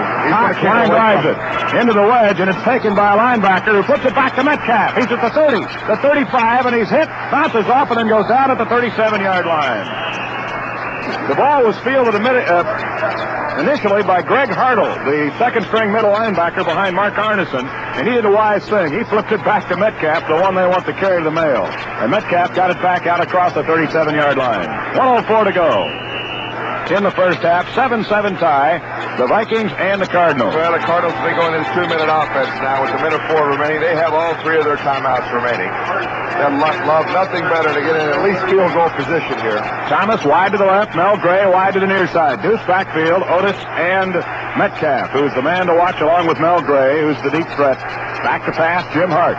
Swings it out of the backfield to Metcalf, catches it over his shoulder to the 30, the 35, steps away, cuts back across the 40, still bobbing and weaving, and gets to the 44-yard line. Matt Blair finally hauled him down. Doug Sutherland make it 69 instead of 59. Take a timeout here, Joe. Yes, they do. They're going to take one of their timeouts. 49 seconds left. They still have 2 remaining. Well, they picked up 7 on that little swing out of the backfield on the left side behind the line to Terry Metcalf. He is an exciting football player. He probably has the best lateral moves of any running back in the NFL. Well, it's Foreman and Metcalf right now. This way it's stacking up as a great match here. Metcalf has got 41 yards rushing and 10 carries. He's picked up 35 yards on 2 catches. So possibly both Terry Metcalf and Chuck Foreman will probably go over the 100 yards today combined. Well, they'll be teammates in about a month from now in that Pro Bowl game. Foreman already has 92 yards in offense. He's caught 3 for 28, 64 yards on the ground. Well, they've got the original Viking down there in the St. Louis camp. The team trainer out there with nothing on but a little short-sleeved red shirt. And he trots off to the far sidelines. I don't know whether that's for a psychological boost to the Cardinals or not. Of course, Bill Brown, of course, as everyone knows, up in Viking land, always used to play without the sweatshirt or anything, the short sleeves, no matter how cold and miserable it was up here. Well, it's 2nd down 3. The Cardinals own the ball just shy of their own 45-yard line. We have 49 seconds left to go in the first half. It's deadlocked at 7-all. Gray wide to the near side. Split wide to the left is Earl Thomas, who caught a 13-yard touchdown strike from Jim Hart on the last possession. Now it's a double wing right as Metcalf moves in the slot. Hart dropping straight back to pass. Pump, throws, long one. Underthrown and behind Mel Gray, who tried to come back for it at the 35. He was covered by Jeff Wright. Nate Wright was too far out on the sidelines. The ball was underthrown. It'll be 3rd down. A deep hook, about a 15-yard hook, Joe. He would have been open, but he lost his footing at the 35. The field a little gummy. 44 seconds left to go in the first half. It's 3rd down and 3. Al Roberts, who has done an outstanding job of putting the Cardinals in great field position defensively, is loosening up on the sideline in case he has to punt it away. Twice he's kicked the ball inside the 2-yard line. Kane wide to the left, Gray wide to the near side right. 3rd down 3. Cardinals at their own 45. On a fake. Give this to Metcalf. Looking for running room. He foxed him, but he cuts back. And finally goes down at the 47 or 8-yard line. He appears to have the first down. Jeff Seaman had him blocked off in the backfield, but Metcalf eluded him, and Carl Eller finally caught him as Metcalf got upfield, and it looks like he did pick up the first down. We have the precise angle on this one. And they do pick up the first down by the width of the ball at their own 48-yard line. And the Cardinals take their second timeout. They have one remaining with 27 seconds left to go in a very exciting first half. Tomorrow, we've already indicated that Oakland hosts Miami later on today. Tomorrow on the other first-round NFC game, the wild card team, the Washington Redskins, are at Los Angeles against the Western champion Rams. And the Skins pretty handily defeated Los Angeles 2 weeks ago at the same Coliseum. And in the AFC first-round game tomorrow, the Eastern champion Pittsburgh Steelers with that awesome front four take on the wild card team, the Buffalo Bills, with the incomparable O.J. Simpson at Pittsburgh. The winner of this game today, whether it be St. Louis or the Minnesota Vikings, will host the NFC Championship game a week from tomorrow. And, of course, the Vikings are very hopeful of winning this one today, and will be right back here at the Met if they can do just that, to take on the winner of the Washington-Los Angeles game. St. Louis has it on their own 48-yard line, 27 seconds left to go. They have one timeout remaining in the first half. It's 7-7. Gray comes wide to the right. Earl Thomas splits wide to the left. Metcalf's going to line up in the slot as a double wing. Now he drops back into the deuce. Now he shifts delayed into the double wing right. Hart dropping back to pass. Looks, throws a turnout to Thomas, who makes the grab, and he goes out of bounds at the 41-yard line in Viking territory. They hook back in front of Jackie Wallace. Oh, fine catch that time by Thomas on a sideline pattern. Little hook, and he went to the outside. Hart was right on target. Pickup of about 11 yards. That'll be another first down for the Cardinals. They have one timeout remaining. 20 seconds left here in the first half. Well, the big thing about that pass, not only the yardage gained, but the fact that Thomas did get out of bounds with it. It's at the Viking 41-yard line. Snow flurries now starting to come down, Joe. But it's still not that cold. Well, we've got some ice skaters down below us where they have the Minnesota Twin insignia normally here at the Met. They've got a little ice rink there. Double slot right again. Now Hart backing away, looking both left and right. Now he sets them, and he drops back to pass on the Viking 41. He throws a sideline to the near side. Gray caught it out of bounds at the 24-yard line as Nate Wright backed way off of Mel that time, and Gray caught it and stepped out of bounds. He was wide open. Joe, fine pass protection again, enabling Jim Hart to just sit back there and pick his teeth. At a sideline pattern on the right side, Camaro Gray, he was wide open. Of course, they're trying to protect against the bomb, the 7 points. Now they're well within Jim Backen's field goal range here. That's Gray's first reception of the afternoon, and now it's on the Viking 24-yard line with 15 seconds to go. First down, Big Red. The Vikings going with that 14-man defensive huddle, but the three break to the sidelines. They stay in their conventional 4-man front. Hart back to pass, winds up, throws in the middle, and it's caught at the 7-yard line. Again, Mel Gray with his second straight catch. Wallace made the tackle on the play, but it's first and goal St. Louis at the Viking 6-yard line with 6 seconds to go. Well, see, actually, they could really have time for one quick play, Joe, a turnout or a slant. They can get that off well within 6 seconds. But again, the coaches are just a little bit leery. You know, the clock, they might let it run down that extra second or two, and they might blow an opportunity for a field goal, so they're going to bring Backen in right here. Well, they have no timeouts remaining, and that's really the key, because you can run a playoff in less than 6 seconds, but if the man does not get out of bounds and he stops short of the goal line, you're out of luck, as well as time. And so Bakken is in to try for the field goal. Paul mentioned a bit earlier, he is 13 out of 22 in the regular season, his longest to 47 yards. Former quarterback at Wisconsin. Worley will hold. The kick will come from the 13, a 23-yard kick. There's the snap. There's the ball. There's the kick. It's up, and it is no good. He hooks it wide to the left and 23 yards out. I don't think Backen believes it either, Joe. He's a disgusted man right now. Backen hooked it to the left. What a break for the Vikings. Oh. I tell you, that young man won't do that too often. I'll tell you that. He was 13 out of 22. His longest field goal coming from 47 yards this year, and he just missed a chip shot. Well, he's one of 5 players in the National Football League history to score more than 1,000 points. 1,074 for Mr. Bakken, but he never missed a bigger one right there. It's not easy to miss one from there.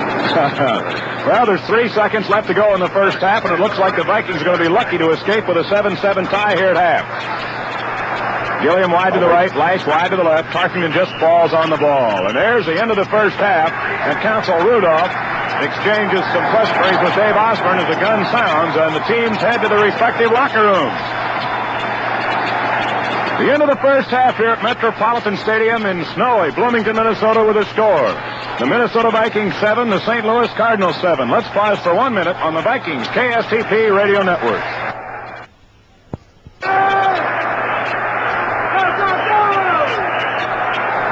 There's a kickoff by Freddie Cox, heading for the far side. Metcalf in a crowd, and he's got the ball at the 20, behind some blockers at the 25, cuts back and gets to the 28-yard line, make it the 29, where he's piled up by Fred McNeil, the rookie linebacker from UCLA, with help from a couple other purple jerseys down there. Brent McClanahan also in there, and it'll be first down St. Louis on their own 29. The Vikings lead it for the first time this afternoon. Set up by Jeff Wright's interception, and ultimately put in front by Fred Cox's 37-yard field goal. As the defense, Joe, are going up. I'd like to get the attendance here. I don't think there's that many no-shows here today. Boy, you don't see very many. All right. Wide to the near side, Gray. Now they shift in the double slot right with Metcalf as a double wing right. Wide to the left is Earl Thomas. Hart hands off to Otis. Turns the corner, falls, and he cuts across the 30 to the 31-yard line. Pretty good block that time by Terry Metcalf. Had a standoff. Jeff Wright gets credit for the tackle, but Otis lost his footing as he tried to cut back in as he turned the corner. He picked up about 2 yards. It's second down and 9. The Cardinals have not had bad field position all day, and Jack Blasey, to my right, who handles the phones for us in the broadcasting booth, says this might well have been St. Louis's worst field position of the day, starting out on their own 29. Now Jackie Smith, who has not been thrown to today, the tight end, splits wide to the left. Unusual, Joe. They have not gone to the fine tight end. Oh, the double wing with the tight end split. The pitch to Metcalf. Almost fumbled. He did. He closes it up to Mike Thomas. And he's right into the score.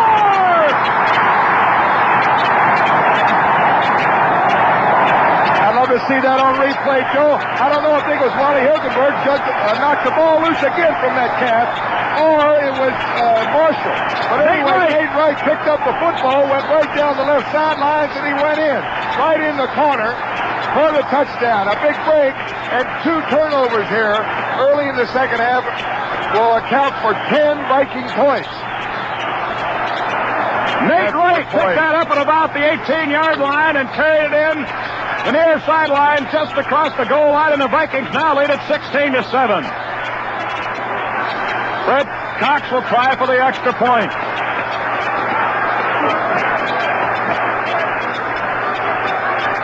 There's a snap. There's the kick by Freddie the Foot, and it's 17-7. The Vikings lead it.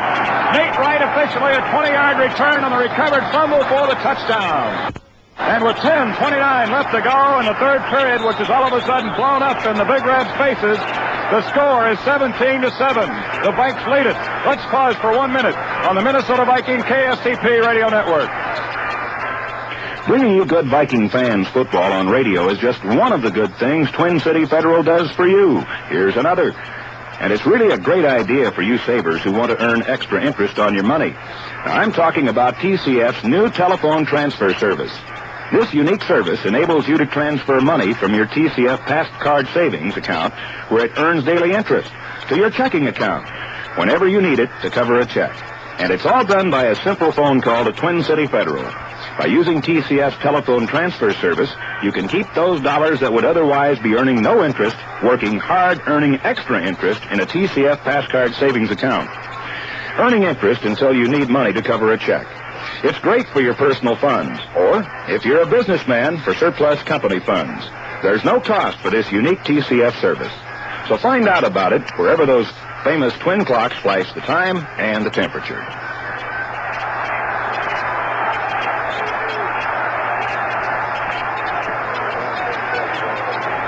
Joe McConnell and Paul Horling back at the astonished Metropolitan Stadium. The Vikings, 1 minute to the second after Fred Cox's field goal, score again. The first touchdown of the year for Nate Wright. His last interception was 10 games ago. And he led the league for at least half a season on 6 interceptions. Well, he didn't intercept this one, but he was Johnny on the spot, or maybe more apropos, Nate on the spot, as he picked up Metcalf's fumble and raced 20 yards for the touchdown. So the Vikings have scored 10 points in a minute and lead it 17-7. Cox kicks off again. Metcalf waits for it at the 10. Behind the wedge to the 20. 25 cuts to the left, back up the middle of the 30, and up to the 35-yard line. Bill Brown, the special teams captain, the 14-year bow-legged veteran from Illinois, the last of the original Flat Tops, made the tackle on the play. First down, St. Louis on their own 35. The Vikings, all of a sudden, after trailing 7-0 late in the first half, then lucky to get out with a 7-7 tie at the half, the Vikes have now suddenly shot in front 17-7. They got that veteran lineup. Matt Blair has been replaced today by Roy Winston on the left side. They got Hilgenberg, Seaman, and Winston. Wide.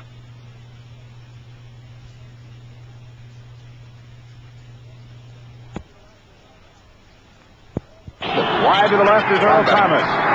Mel Gray wide to the near side right. Hart will now be forced to throw. Swings it out to Metcalf on the left side. He gets a block. Cuts back at the 35. Breaks one tackle and gets to the 39. Big pileup. A real tough 4 yards to pick up on a little screen pass, a swing screen out to the left side, letting his offensive lineman on the left side get out in front of him. Roy Winston and Sutherland brought him down. Second down, 6, a gain of 4. Alan Page was blocked out of the play in the backfield as Metcalf did manage to turn the corner and work it for 4 yards.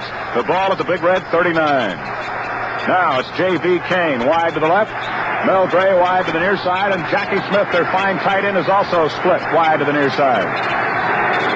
Smith split about 5 yards. They've not thrown to him today, which is quite a surprise. He caught 25 during the regular season. Hart back to pass. Quick square out on the left side, and it's trapped incomplete at the 46-yard line, intended for Kane, and Hart threw it into the muddy turf here at the Met. It'll be third down and 6 yards to go. And if the Vikings can hold them here and march down for another score, the route might be on. Here comes Lutz McPodel and Terry Brown in as the Vikings go with a 14-man huddle. We'll wait and see now whether they go with a 5-man pass rush with the 6 defensive backs.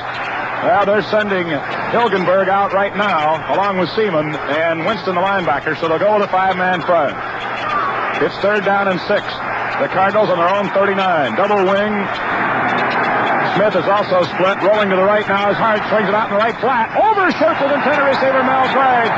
Nate Wright was covering on the play. It's fourth down 6. That was a turnout to the near side at the 47. A little bit high at that time. 5'9". Mel Gray could have used about 2 or 3 more inches, and it would have been a completed pass. Is this the first punt for St. Louis today? I think it is. No. It's the first one in the second half. Of course, the 2 punts that Roberts kicked in the first half bottled the Cardinals up both times. Right at the 1-yard line. Roberts in the punt, averaging 40 yards in the first half on 2 kicks. One that was dead at the Viking 1, the other one at the Viking 1.5. He'll not get it there this time unless he kicks the hide out of it. There's a snap back, there's a kick, and he did not get a good one. He shanked it. It bounces at the 38, inside the 35, and it's going to roll dead at the Viking 33-yard line, where the Purple Gang will put it in play, leading it 17-7. Wally right in the middle of another pile-up. That's a 28-yard kick by Hal Roberts, his first poor effort of the day after 2 sensational kicks in the first half. He kind of squibbed that one off the right side of his foot.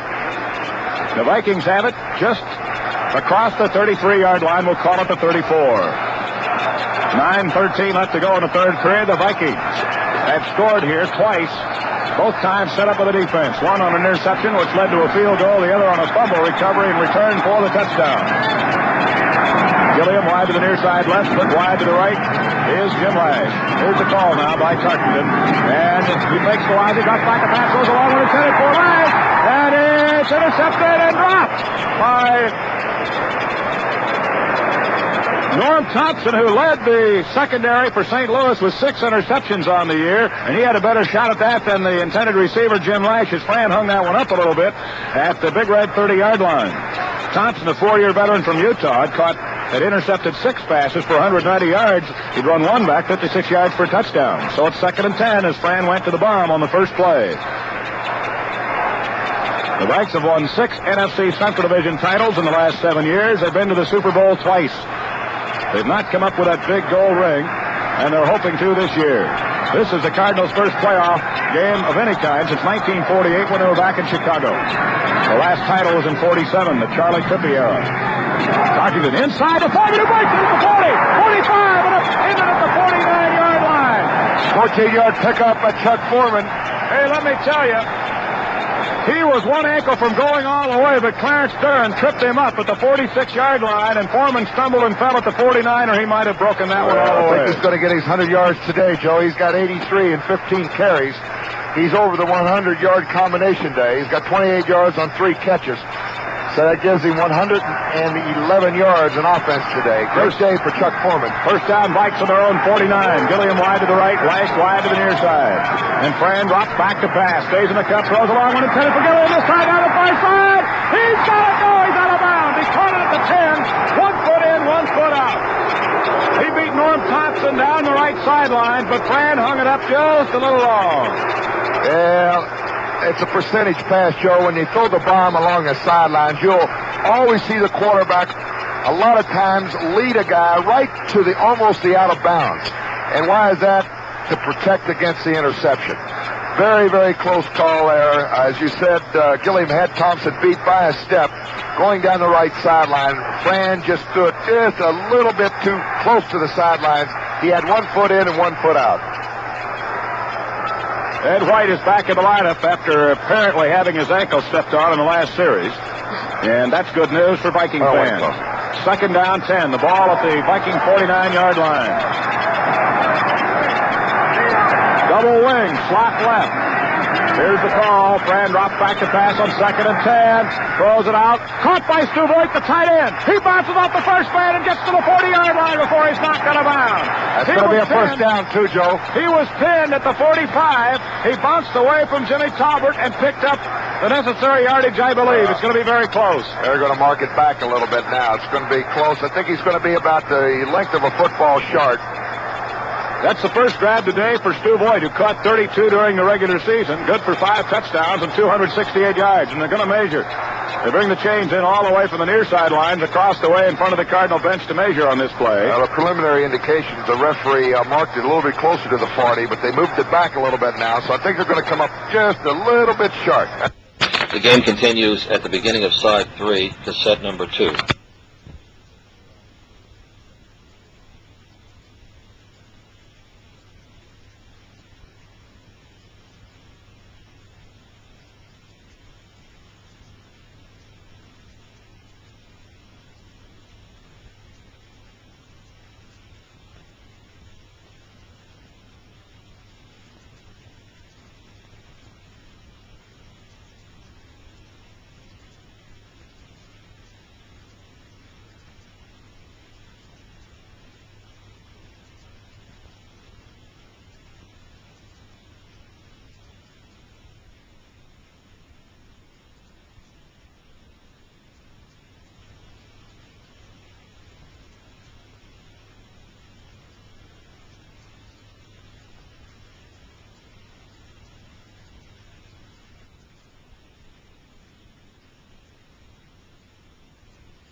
indications. The referee marked it a little bit closer to the 40, but they moved it back a little bit now, so I think they're going to come up just a little bit short. That's it.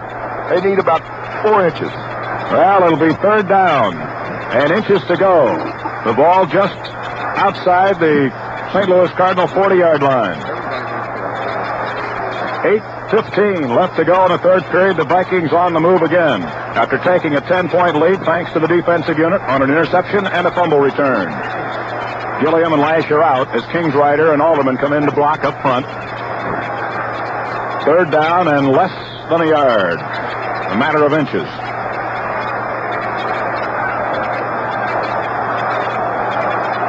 Well, they break the huddle.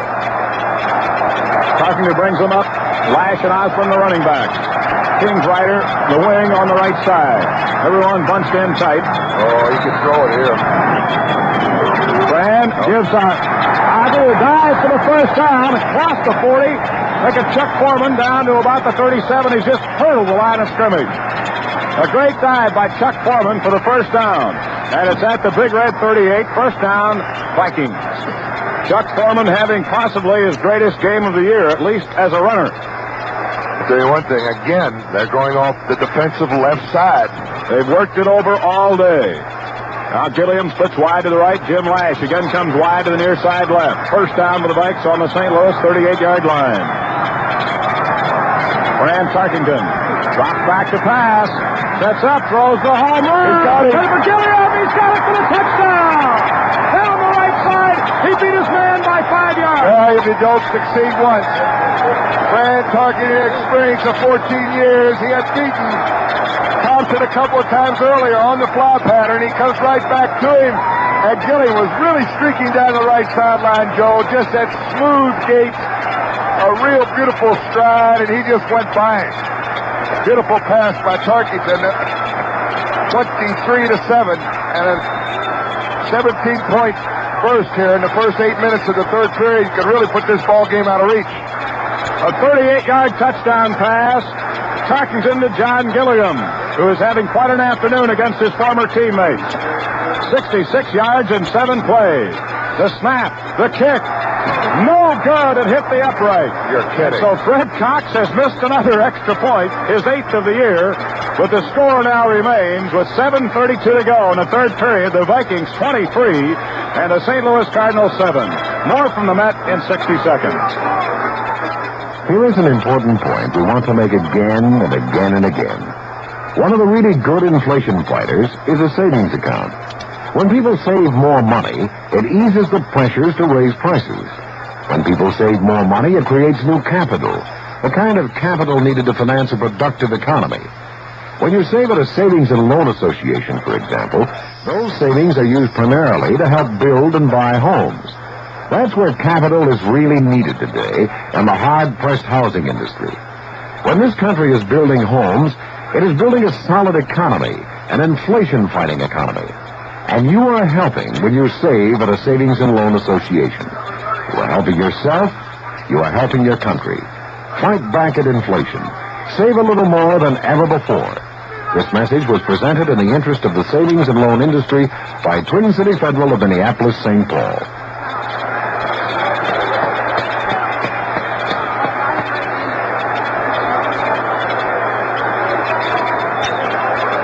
Metcalf is deep, waiting for the kickoff from Fred Cox, who might be getting a little leg weary all of a sudden with a sudden work here in the third period. Still got 7.5 to go. There's the kick. This one's a deep one. Metcalf waits for it at the 6, to the 10, to the 15, to the 20, to the 25, and he's buried at the 27 or 8-yard line. Fred McNeil, first one down, and he has done a good job on a special team. Yes, he has. He's been on 3 or 4 of those tackles. Let's pause 10 seconds for station identification on the Vikings Football Network. 21 degrees in the Twin Cities, west winds at 14, some light snow, high tomorrow, 20 to 25. KSCP, St. Paul, Minneapolis at 2:02. First down, St. Louis on the 29. Thomas wide to the near side. Split wide to the left is Mel Gray. The Cardinals are going to have to pass now, trailing 23-7. High formation. Jim Hart, the quarterback. Now in motion away from the line and going to the left side is Metcalf. Hart drops back to pass. Pumps once. White feet! 18-yard line by Doug Sutherland, who cut him in half. I tell you, Marshall was also there. Eller was there. The three men really beat. I think they had a double team on Alan Bates, but Sutherland almost cut Hart right in half. Well, they spotted at the St. Louis 20-yard line. A loss of 10 at 2nd and 20. Joe, I just hate to say this, but I think poise is beginning to show now. The Vikings have been in the playoffs the last 6 out of 7 years. This is the first trip for St. Louis since 1948. And they're not really out of it yet, but if they start throwing their game plan to the winds, is just start really throwing it helter-skelter pass patterns, they could really get beat bad from here on in. Chain wide to the left. Gray wide to the near side. Hart again back to pass on 2nd and 20. Big rush. Sutherland looked like he was held. Hart throws as he's hit by Jimmy Marshall. Incomplete as he overshot his receiver on the far sideline. Oh, Jackie Wallace was smelling 7 points. If that pass again, if Hart had not have thrown that football over the pass receiver's head, Wallace had a great beat on it and was coming up from about the 30-yard line. He could have made the interception, and it was all over then. Boy, Sutherland was really held on that play, but they got away with it. He got hooked and pulled down just as he was about to get to the quarterback, Jimmy Hart. And then Hart was hit from behind by Marshall just as he threw the ball. It's 3rd down, 20 yards to go. The Big Red now beleaguered team as the Vikings are just pounding them and swarming them here in the 3rd period, both offensively and defensively. How am I going to get a reservation back up here after Christmas? Wide to the left is Mel Gray. Wide to the near side is Earl Thomas. I already had mine. In motion goes Metcalf. Hart again back to pass. Swings it out the left flat to Metcalf. He's one-on-one. And he gets out of bounds at the 22-yard line as Jeff White hung in there and made the tackle. A gain of about 3 yards. More important, it is 4th down. 17 yards to go, and credit Jeff Wright. Listen to the hand. The people here are standing up for the defense. Credit Jeff Wright with a great one-on-one tackle along the sidelines with Mr. Metcalf. 4th and 17, and the Cardinals are forced to kick it away again. The Vikings have exploded for 16 points in the first 5.5 minutes of the second half, and they lead it 23-7. They got a short man up about the 48-yard line. In case it is kicked short, Wallace will make the fair catch. The Vikes have 3 men back. There's the snap, and there's the kick. A high kick, but not too deep. A lazy can of corn.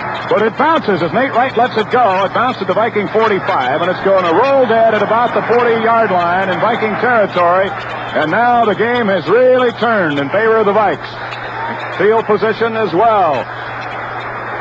Didn't want any part of that punt. They could have called for a fair catch, Joe, and probably got it about the 45 yards. They're lucky they didn't get a bounce a little bit further against them there. Ball only bounced 5 yards. Well, it's a soft field, and that gave St. Louis 2 big breaks in the first half.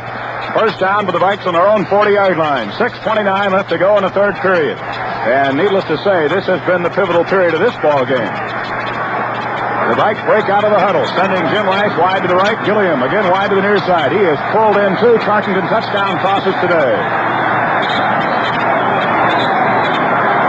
Fran hands off the Foreman on the sweep to the right side, turns the corner, cuts outside across the 45 and stumbles across the 50-yard line where he's knocked out of bounds.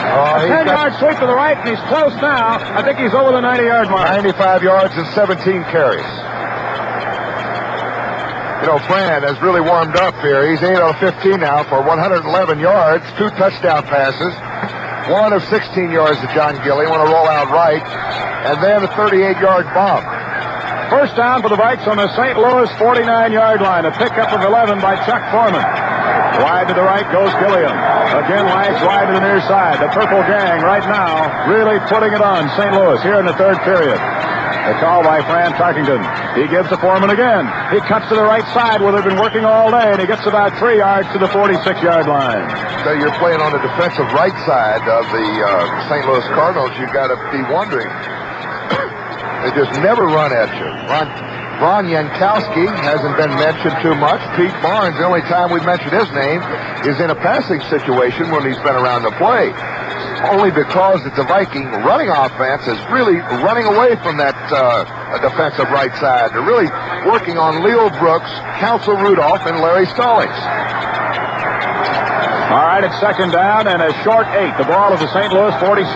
The give now to Ozzie. He breaks one tackle, two tackles, battles across the 40 to the 39, but a penalty flag is thrown. Again, on the right side of the offense. Looks like Ed White again. It's going to be a holding call against the Vikings. Oh, that's too bad because Ozzie had really battled for about 6 to 7 yards and was close to the first down at the St. Louis 39. It'll be a 10-yard offensive holding call against the Vikes. In this half, the St. Louis Cardinals have had possession of the football 4 times for 44 seconds, for 42 seconds, 56 seconds, and 41 seconds. They haven't had it too long. 10-yard penalty marked off against the Vikes takes it back into purple territory at the 44, making it second down 18. 5:03 to go in the third period. 23-7, the Vikes lead it. If you were listening to the first half and came back in late, you probably don't believe the score, but that's exactly what it is. 23-7 after a 7-7 tie at halftime. Vikings had it 7.5 minutes, Joe, and St. Louis 3. Gilliam wide to the right, Lash wide to the near side. They've not thrown in Jimmy's direction but once today, and it was almost picked off on a deep pass pattern. I'll bet he gives him some room this time. They got him double covered. They got Gilliam double covered. And wings it down the middle, incomplete, intended for Stu Voigt, the tight end. He was double covered on the play by the linebackers, Arneson and Stallings, and the ball was thrown wisely into the ground. I tell you, he came right back. He was going to throw a bomb on the right side with Gilliam against Thompson again, Joe, but the St. Louis defense had rotated into a zone on that side with the safety man, Jim Talbert, covering Gilliam deep. Steve George is then replacing Counsel Rudolphs in that front 4 now for the Cardinals. It's third down 18. The Vikes on their own 44-yard line. Lash wide to the near side, split wide to the right is Gilliam. And a double wing right. Yes, he's in the slot to the right.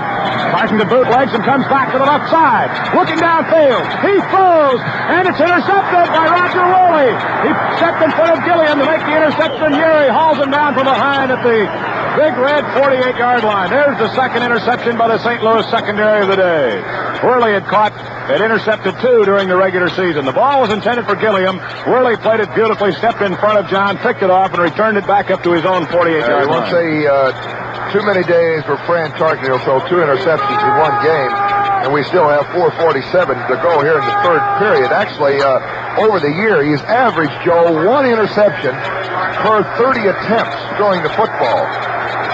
So he's got 2 interceptions in 16 attempts now. First down, St. Louis, and this is their best field position of the second half. Thomas wide to the left, Gray wide to the right, and the give is to Otis, who bangs across the 50, grabbed by Alan Page and hauled in. Reeled in like a big cod at the 48-yard line. A gain of about 4, second down along 6. 4:35 left to go in the third period. The Vikings scored very quickly as they kicked off to St. Louis. On the second play, Hart was intercepted by Jeff Wright, who returned it to the Cardinal 44-yard line, and that set up a Fred Cox field goal. Then, 1 minute exactly after the Vikings had gone in front for the first time, Metcalf, trapped behind the line on a sweep, lost the ball. Nate Wright picked it up and scampered 20 yards for a touchdown. Wide to the near side, J.B. Kane. Wide to the left, Gray. And a give to Otis. He's got a little running room, and he barges off of one man, bangs inside the 45 to about the 43-yard line. Alan Page made the tackle.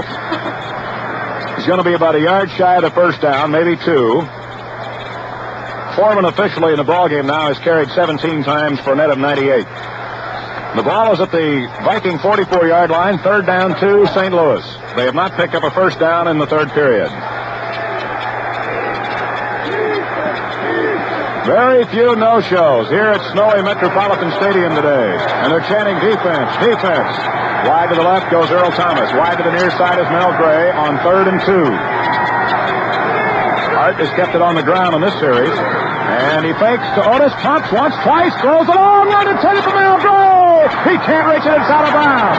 Gray had beaten Nate Wright on a corner pattern down the near sidelines, but Hart hung it up and threw it long and wide. Again, the quarterback throwing the bomb on the right side.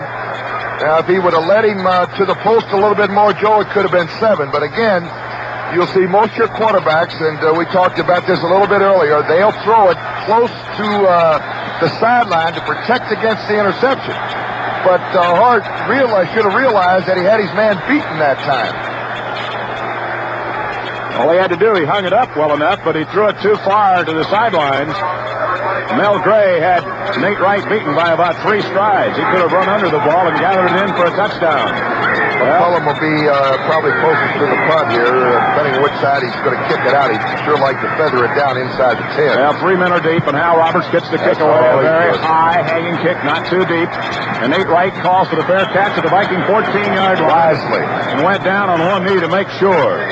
So the Vikes will take it over 1st and 10 on the Minnesota 14-yard line with 3 minutes and 12 seconds left to go in the third period. The score, the Vikings 23, the St. Louis Cardinals 7.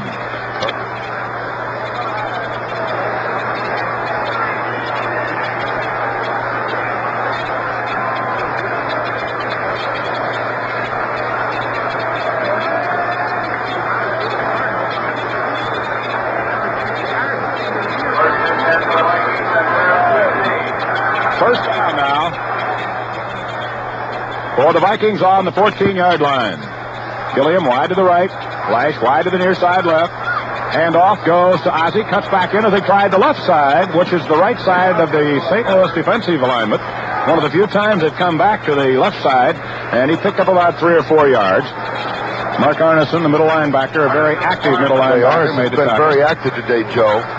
We mentioned he only weighed 223 pounds, but he's playing behind a pretty big defensive line, especially on the inside with Brooks and Rowe both about 270 pounds, and Arneson is really a pretty active linebacker. Now they go in the odd man set, head up one defensive tackle, head up Tinglehawk. 2nd down 5 as Ozzie got to the 19. Carson rolls to the right. He's going to run. Now he throws on the run. He caught to Gilliam. It goes out of bounds, and he's out of bounds when he made the grab, and a penalty flag is thrown. And it looks like it may be an offensive holding call again. Fran almost had the corner turn, and he might have been across the line of scrimmage. That's what the flag is, I believe. The pass was incomplete. Gilliam could not hold on as he went out of bounds. Fran was beyond the line of scrimmage. Beyond the line of scrimmage. Well, he was running full speed ahead. It's going to be a loss of a down. Well, it was 2nd and 5 at the 19, and Fran did throw that ball at about the 20-yard line.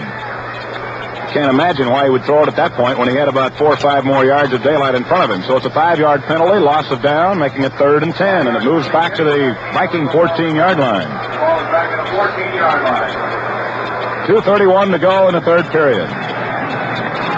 Well, if the Cardinals can hold here and gain good field position, the next possession becomes very important. Should they score, they could get their way back into the ball game.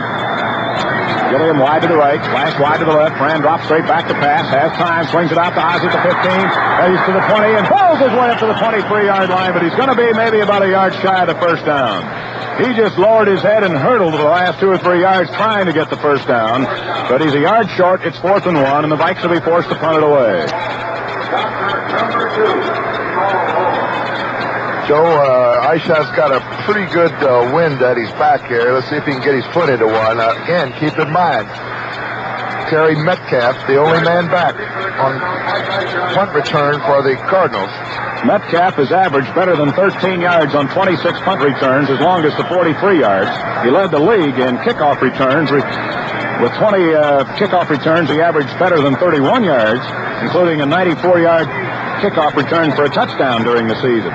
So he is explosive every time he gets his hands on the ball. He's fumbled twice today, too. Yes, he has. A big one. Turned in for a score with Nate Wright. The other, the Cardinals recovered. There's a snap. Aishai gets the kick away. Line drive. Moving kick. Metcalf back at the 31. Now, 31-yard line. Beautiful kick. And beautiful coverage. The Vikings got down very quickly. It was not a very high kick, but it was a long driving kick. About a 45-yard kick. 46 to be precise. One of his longest punts of the year. And now the Cardinals will put it in play, 1st and 10 on their own 31-yard line. 3 Vikings got down there very quickly as Metcalf was driven clear to the far side and had to come back to the near side, and the Vikings got down with some great pursuit to nail him for no gain. 1 minute and 34 seconds left to go in the third period. The Cardinals now are forced with almost a must-score situation on this possession. They trail 23-7.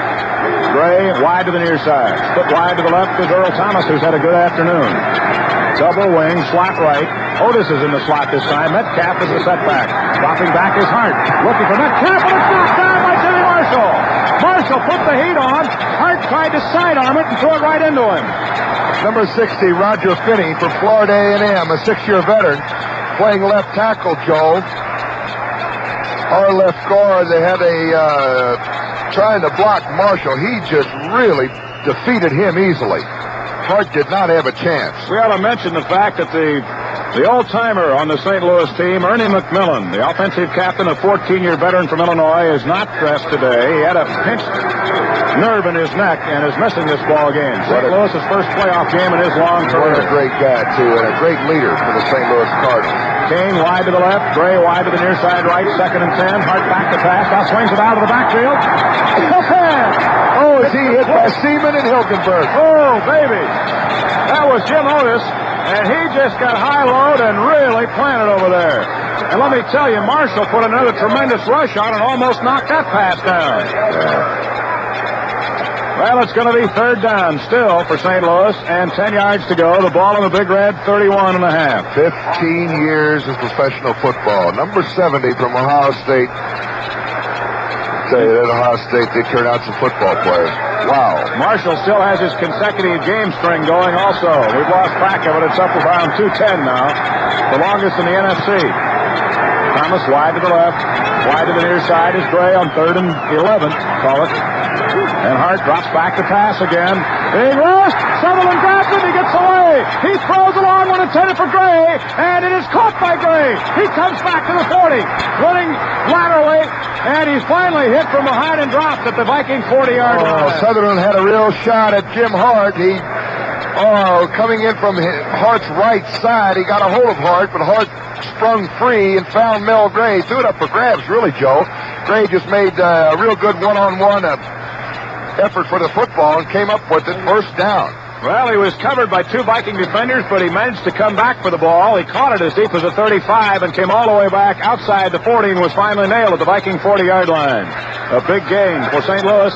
The gun sounds ending the 3rd quarter, which has been virtually all Minnesota.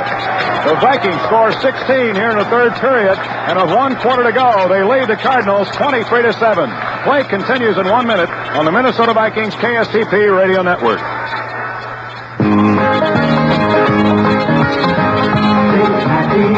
Stay happy, have a happy day today. Work better, live better, the Twin Cities, that's the way. Make your money work for you, to do the things you want to do.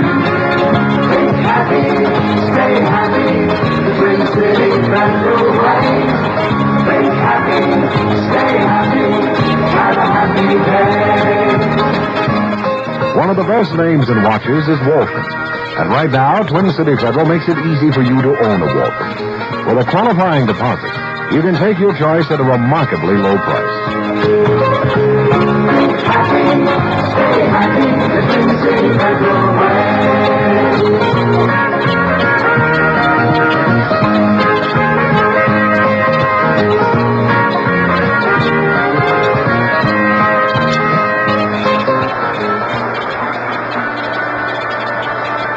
Joe McConnell and Paul Horning back at the Met.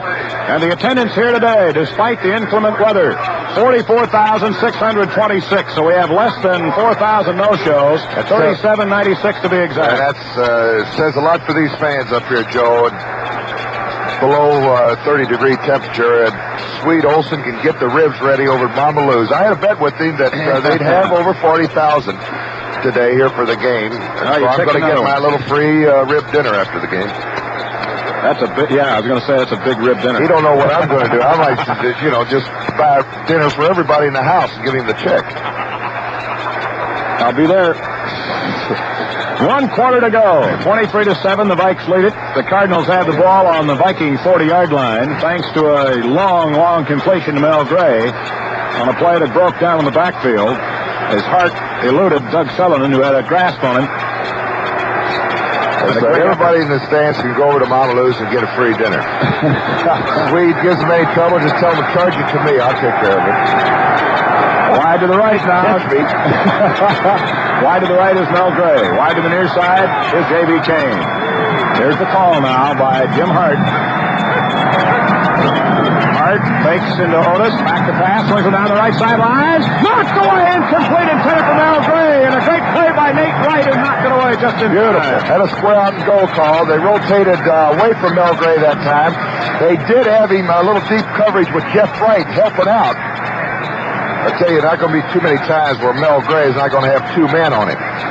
You know, we mentioned Gilliam being an ex-Cardinal. So is Nate Wright. And they have scored 3 touchdowns between them today. 14:55 left to go in this first-round NFC playoff game. The winner... Sometimes these trades come back to haunt you, don't they? The winner hosts the NFC Championship game a week from tomorrow against the winner of the Washington Redskin game at the Coliseum tomorrow. Double winning slot left. They'll get another interception here in the fourth grade because Hart's really putting the football up in the air. Well, Hart back to pass. Stays in the pocket, throws one out, and it's incomplete. It was caught by Thomas, but he came out of bounds on the near sidelines at about the 29. He was covered by Hilgenberg and Jackie Wallace. 13 out of 29 now for Hart for 142. I got to mention Jackie Wallace today. A lot of the local fans up here have been on Jackie, and he's been burned a few times this year, but Wallace has played as well today, Paul, as he's played all year. He really has.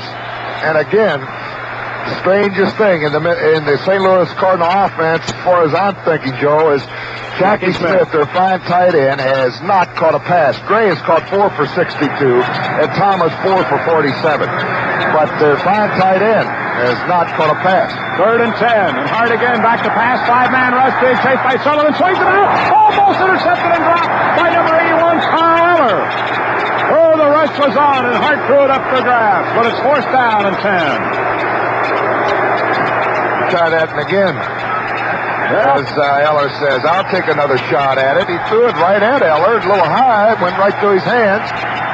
First downs now, even 13 apiece, rushing yards. St. Louis 89, Minnesota now starting to really get some yardage on the ground. 147 rushing.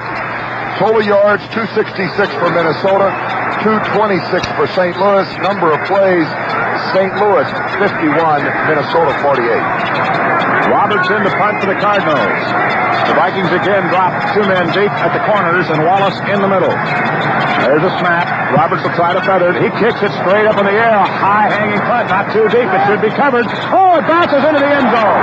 That time the Cardinals had the man back, but it bounced at the 8 and scooted this time in across the goal line, and the Vikings will put it in play at the Minnesota 20-yard line.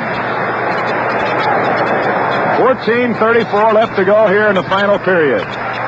And the Vikings could possibly be about 14 and a half minutes away from hosting the NFC title game here a week from tomorrow. And I hope they delay my trip to Hawaii at least till January the 12th. I'm sitting on goal. Not a bad spot to be, Joe, Hawaii. I wouldn't know. I've heard it's nice. Slot left, Gilliam lining up inside Jim Light, and now here comes Ozzie as a wing in the double wing to the right. Foreman gives to... Or rather, Tarkinen gives to Foreman, who burrows underneath, veering to the right for about 2 yards, and that should put him at the century mark. It does. 18 carries for 100 yards. Counsel Rudolph made the tackle on the play. Will help. You probably get an announcement here, and you're going to hear a cheer come up in the next 4 or 5 minutes, because Joe mentioned early, it's the first time this year that a Vikings running back gone over 100 yards. I think Ozzie had it once and in got Chicago. back to 98 yards, but lost 4 in his last carry after he'd gone over the century mark. All right, slot left, high formation. 2nd down 8. Vikes on their own 22-yard line. And Fran keeps it on the ground, and he gives to Ozzie, who is nailed right at the line as he ran right into Big Bob Rose. 6'4", 270. Didn't fool anybody that time. Going out of the I formation, Joe, they call it today a little misdirection, but it's a false trap play. The guards pull. They don't even block the defensive tackle, hoping that Brooks, who's playing head up Ed White, will go with White when he pulls to the right. And they hand the ball right there, hoping the defensive tackle will take himself out of the play. But he was not fooled. No gain for Ozzie. It's still 3rd and 8. Let's hope the Vikings don't put their offense to bed right now. We've still got a quarter to play. Slot left, I formation. And Fran rolls to his right, looking, throws back in the middle, caught by Foreman at the 28. He beats the linebacker to the 35, to the 40, cuts back in and slips and falls. He makes the cut by Roger Worley and goes down at the Viking 42-yard line, but it's a 1st down. He was going to smell a goal line that time, Joe. He would have beaten Worley hadn't he slipped. Well, they mark it at the Viking 41, but it's still a first down for Minnesota. 12:50 and counting. Left to go in the ball game. The Vikes on top, 23-7. 4 pass catches now for Foreman for 48 yards. Caught one of 14, 1 6, 1 8, one this one for 20. You know, despite the fact that he did not play at all in the final game and just a couple of plays in the game against Atlanta, he's still got to be high on the list for most valuable player.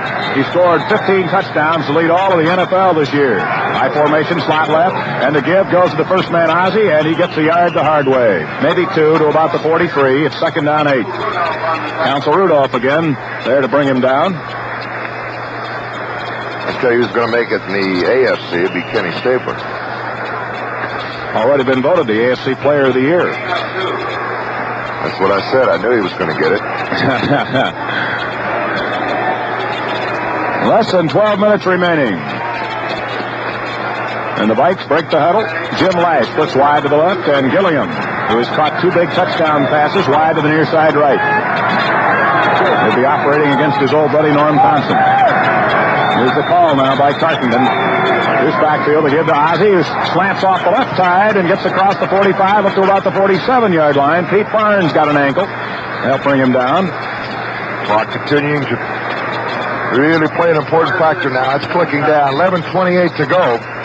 Vikings would love nothing better, Joe, to really keep it on the ground with about 3 or 4 first downs. They'd settle here. That would run off at least 4 or 5 minutes off that clock. Grady Alderman replaces Chuck Goodrum in the offensive line at left offensive tackle. It's third down and 3 as Ozzie picked up 6 on the last carry. Gilliam wide to the left. Lash wide to the near side. Ozzie and Foreman have gone all the way at the running backs. And they fake. Rolling to the right is Tarkington being chased. Turns the corner, goes out of bounds at the 47-yard line. He was chased out of there by Big Bob Rowe, but really the heat was applied by Counsel Rudolph as they faked the inside slant, almost the counter rollout draw again that worked well in the first half to Foreman. And he kept coming to the near side looking downfield, but he lost about 3 as he ran out of bounds with it. And so it's 4th down and 6, and the Vikings are forced to punt again. 10:56 left to go in the game. 23-7, Minnesota leading. 2 big turnovers in the first 4 minutes of the second half has been the big difference in this ball game. The interception set up the go-ahead field goal, and the fumble recovery led to an instant touchdown when Nate Wright picked it up and rambled 20 yards for the score. Metcalf is back in single deep safety. Eyeshide set to kick it away. Runs forward. There's the kick. They put on a single-man rush, and it was close. Metcalf waits for it. It bounces by him inside the 15. And it's going to roll dead at the big red 11-yard line. So Eyeshide got a good kick away. A 44-yard punt. An action break in today's Viking-St. Louis game with a score 23-7. The Vikes on top in the 4th period. More from the Met in 60 seconds. There are 2 very important kinds of interest, and you get them both from your local Savings and Loan Association. You get a generous rate of interest. You can always be sure of that. Your money is always there when you want it. All the money you have saved, plus the generous interest you have earned. Another important kind of interest is the interest that your local Savings and Loan Association has in your own community. The money you save is put to work helping people build and buy homes. And that is in the very best interest of your community. Savings and loan money stays in your community, works in your community, and it helps to build the solid kind of economic base that takes the edge off inflation. Interest that makes your money grow. Interest that helps to build the community. You get both kinds of interest from your Savings and Loan Association. This message was presented in the interest of the savings and loan industry by Twin City Federal in Minneapolis, St. Paul.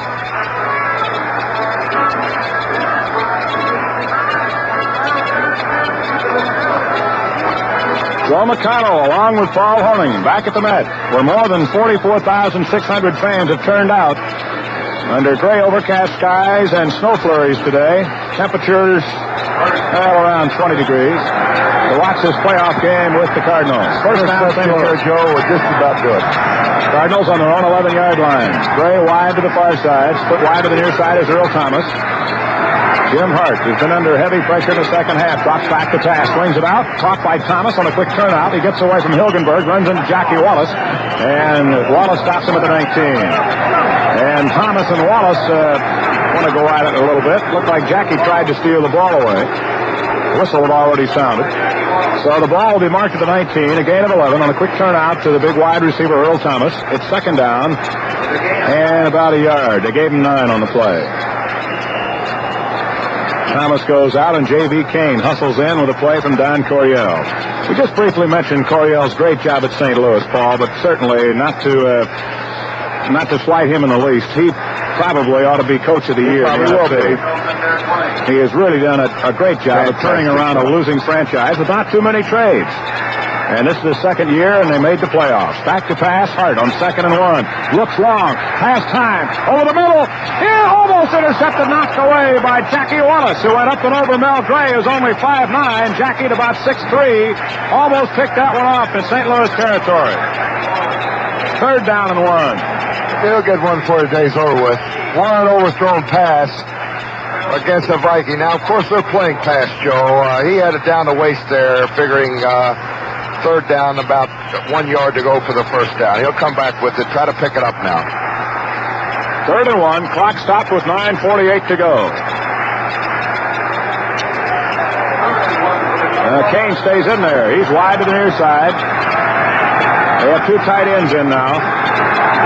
3 backs are in there, and now Willard shifts 1 step over to the right. And again, he didn't get it. Here's the Metcalf, and he is nailed for a loss. Oh, it was right there, Joe. Also Seaman. Yes, Seaman really blew in there and submarined the whole thing. And they stopped him for a yard loss out of that power eye, which has not been all that successful today, and it's 4th and 2.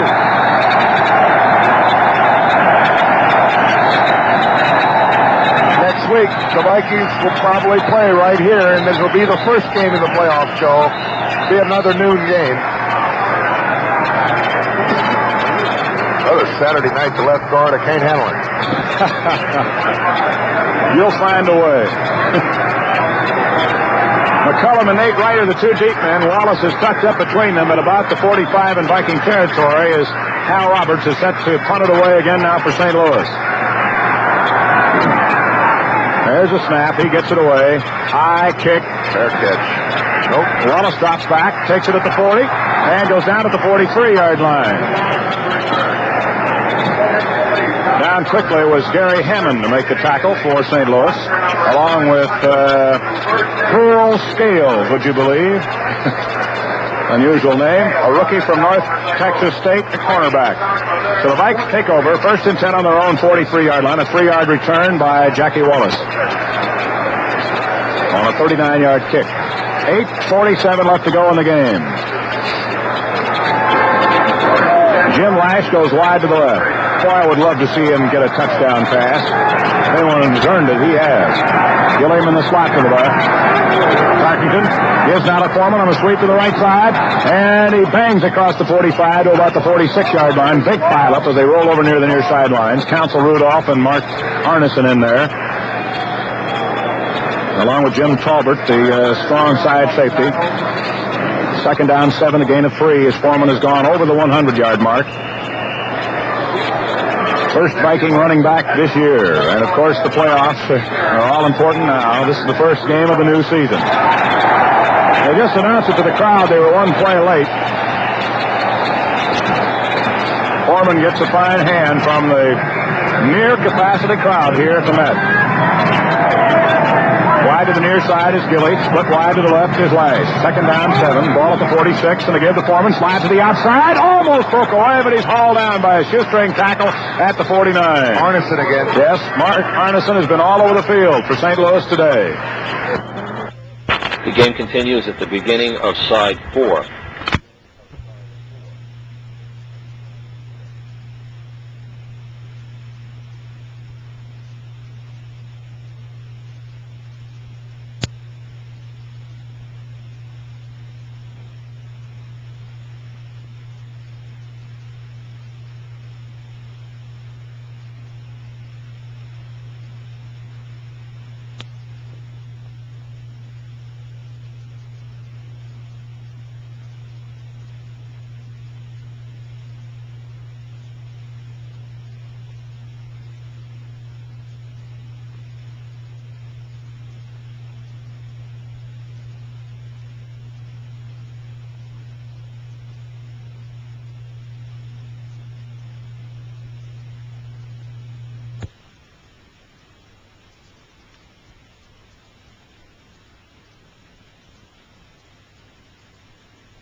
to St. Louis today. A gain of 3 more. It's 3rd and 4. And had Foreman been just a little quicker breaking to the outside, he might have popped that one for 15 or 20 yards as he had some daylight heading for the far sideline.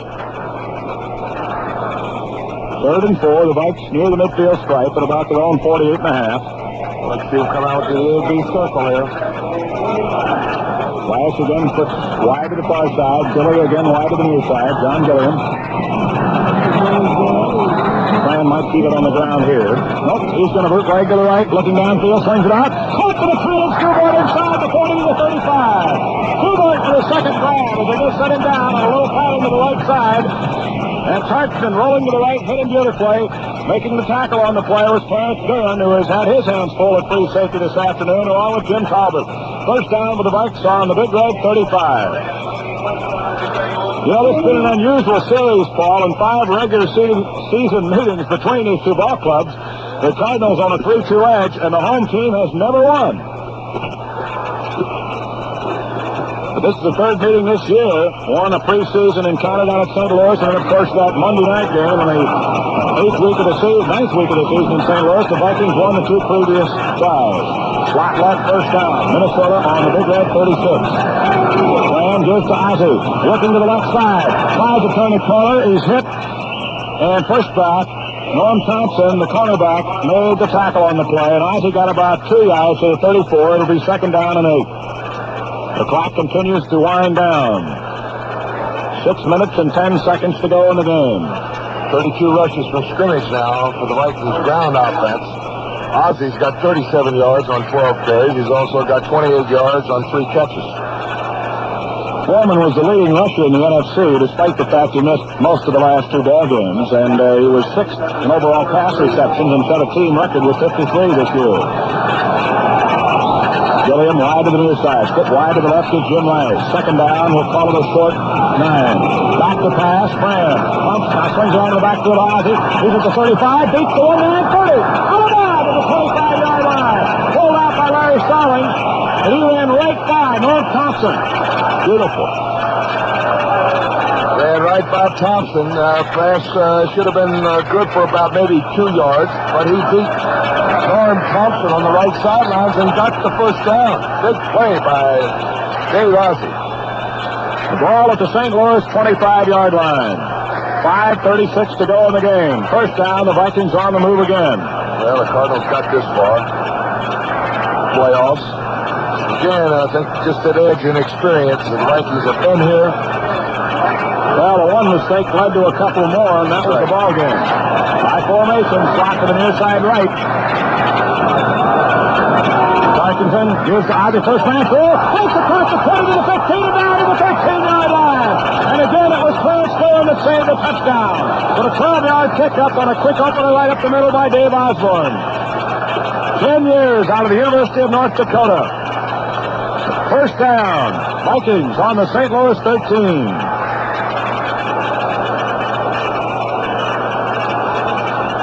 The Vikes break the huddle, and Gilliam goes wide to the left, and Rice comes wide to the near side right. Loose backfield. Ozzie on the left, Foreman on the right. Parkinson. This time gives to Foreman. And he is nailed for about a yard gain and pushback. It'll be 2nd and 9 on the Big Red 12. The Vikings started on their own 43 and have kept it on the ground most of the way, with the exception of the swing pass to Osborne. Well, no gain on the play. It's 2nd and 10 as they moved it back to the original line of scrimmage, the 13-yard line. 4:35 to go, and the clock continues to run. Watch Gilly. He's already caught 2 for touchdowns. Lined up wide to the right this time. Wide to the left. So watch the backs too. Francis drops back to pass, swings it out on the left side to Foreman at the 20, to the 15, to the 10, and he cuts back and he goes down as his footing lost him again at the 6-yard line. Andy Maurer again sprung him with another fine block on that little A and B circle out to the left side, and as Foreman tried to go back, he slipped and fell at about the 7-yard line. So it'll be 3rd down. 3rd down and 4. The ball at the St. Louis Cardinals 7-yard line. Well, Foreman's the leading rusher in this football game. And with that catch, he is the leading pass receiver also. Rice wide to the left. Gilliam comes wide to the near side. And it's a double wing slot left with Foreman in the slot to the left side. Third down 4 from the Cardinals 7-yard line. And Fran gives to Ozzie, struggling up the middle inside the 5. He battles all the way down near the 3, maybe the 2-yard line. Oh, what a second effort. Just a straight handoff to Ozzie. He would not be stopped. He was actually hit just about the 5-yard line, Joe, and that would have been short of the first down. Would have brought on Freddie Cox. But a great second effort by Ozzie. He hit one man. It might have been Arneson in there and just drove over him. Looked like they got the first down. No, they move it back to the 3. Quick whistle. Down to the 1. Bad call by the referee. It's going to be 4th down. Now they're going to measure. The ball, I thought he got at least to the 2 and actually wound up near the goal line. But they move it all the way back out to the Cardinal 3-yard line, and they measure. That was a very quick whistle. That would have been a first down. He got all the way down to the 1-yard line. Well, it's 4th down, less than a yard. They're going to go for it. They've already got the game wrapped up with a 23-7 lead. No point in bringing in Freddie. Here comes Kingsrider and Allman in, and Rice and Gilliam, the 2 wide receivers, head for the Viking bench across the way. 3:18 left to go in the game. Now they start the clock again. 4th down, less than a yard on the St. Louis 3.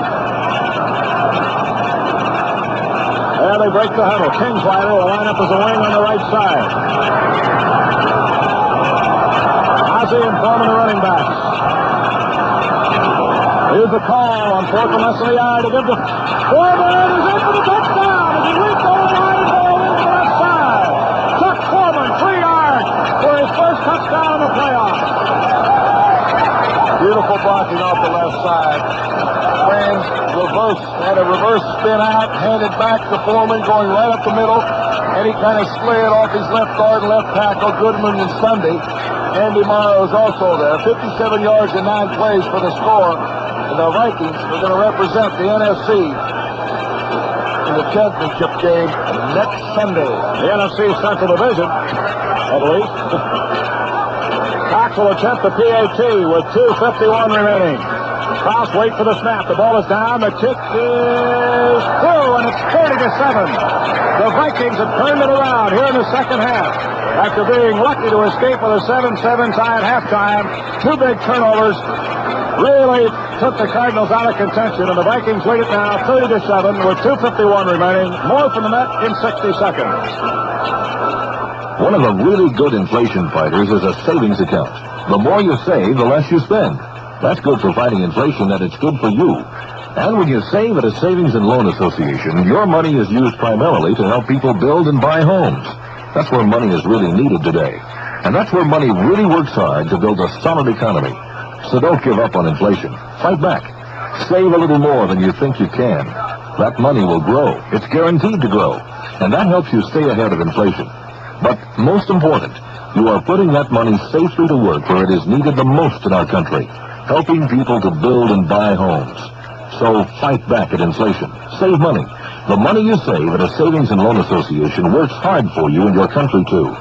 This message was presented in the interest of the savings and loan industry by Twin City Federal in Minneapolis, St. Paul.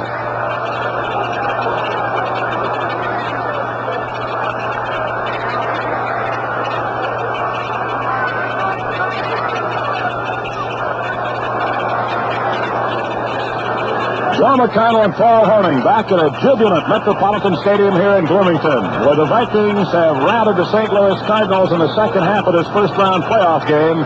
It's 30-7. Cox set to kick it off now.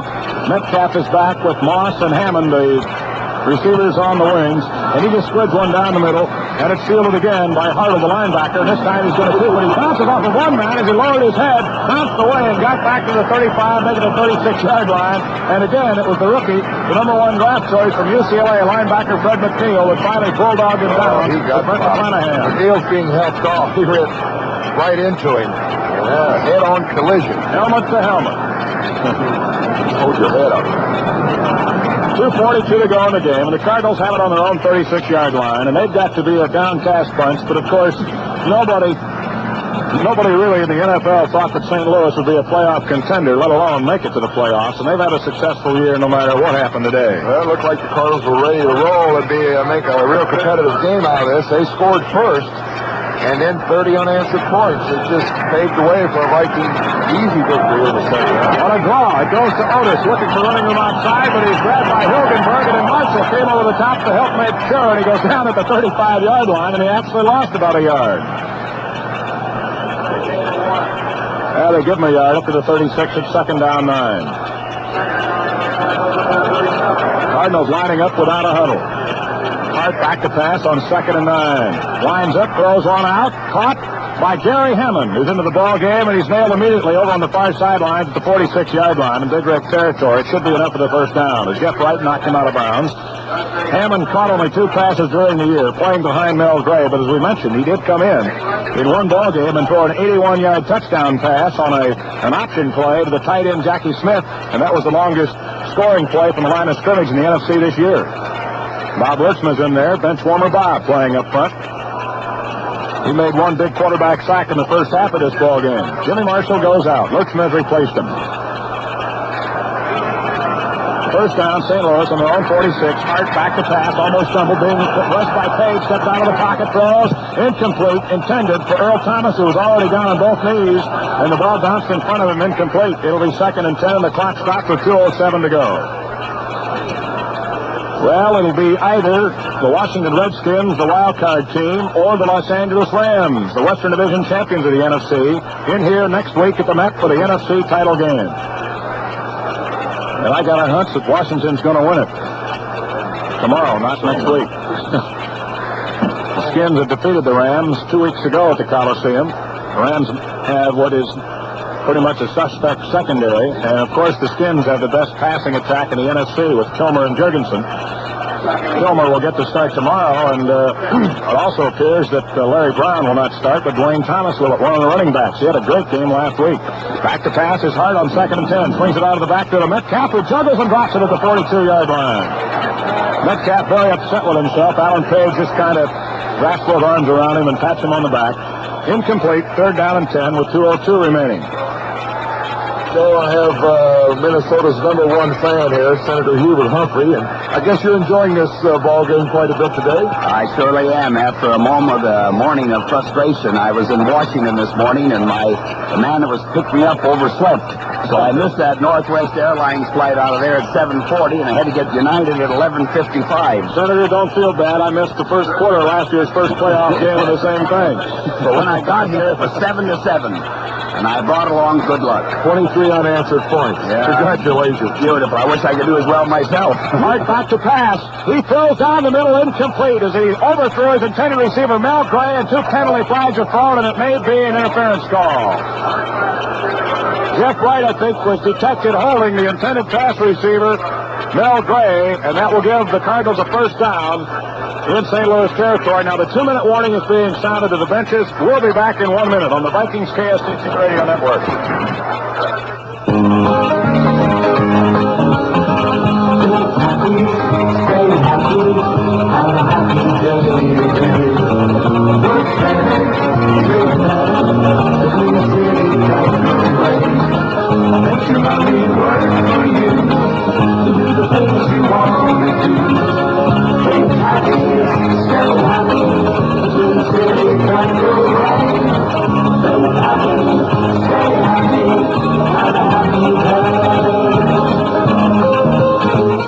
If you are planning a trip in the new year, plan on visiting Twin City Federal soon. You can get handsome luggage there free or at low cost with a qualifying deposit.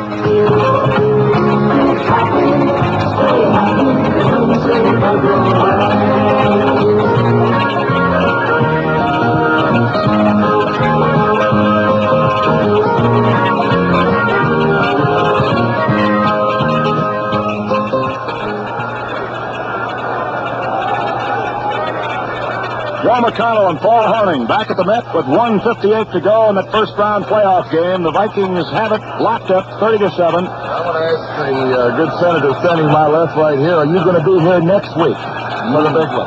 You know it. You know it. And you don't mind my saying it. I hope it's the Redskins. I have a few scores I want to settle. I would imagine you will have a little something to talk about back in Washington if they can beat the Rams tomorrow. Yes, of course, I'd like to get even with the Rams. They never should have won that game against us out there. Harris had 8 completions in a row. That was too much. We ought to take care of him. Senator, one word about the fans here. Isn't this marvelous? We haven't had the best day weather-wise, and yet we have 44,000 plus here. It's a real football town. You know, when I came in, I heard one of the national networks talking about the lousy weather. It's beautiful. Beautiful. Minnesota. Not bad at all. It's beautiful. Hart back to pass. He wings one down the near sidelines, and it's caught by Mel Gray, who's wrestled down immediately. Stopped by Jackie Wallace and middle linebacker Jeff Seaman. And they'll spot the ball at about the Viking 27-yard line with 1:43 to go. The Cardinals would like to put at least another score on the board. And they're marching down there now, and they'll spot the ball on the 26-yard line. They're lining up without a huddle. Gray on the near side, put wide to the right. Is Big Earl Thomas back to pass. His Hart. He throws onto the right sidelines, and it's knocked away, incomplete. J.B. Kane could not hang on as Nate Wright jarred it loose at the 19-yard line. Joe Carnella put Jim Hart right on his back. The pass rush again today has been superb. In the first half, actually in the second quarter, Hart actually had a little time to really throw the football. But here in the second half, this defense of the Minnesota Vikings has been outstanding. And they've been there a long time, Eller and Marshall. They've been great. Eller and Marshall, Page, White. Listen, these boys are all playing a great game out there. They're marvelous. Eller and Page and Marshall are just tops. Well, it's second down 10. The Cardinals on the Viking 26.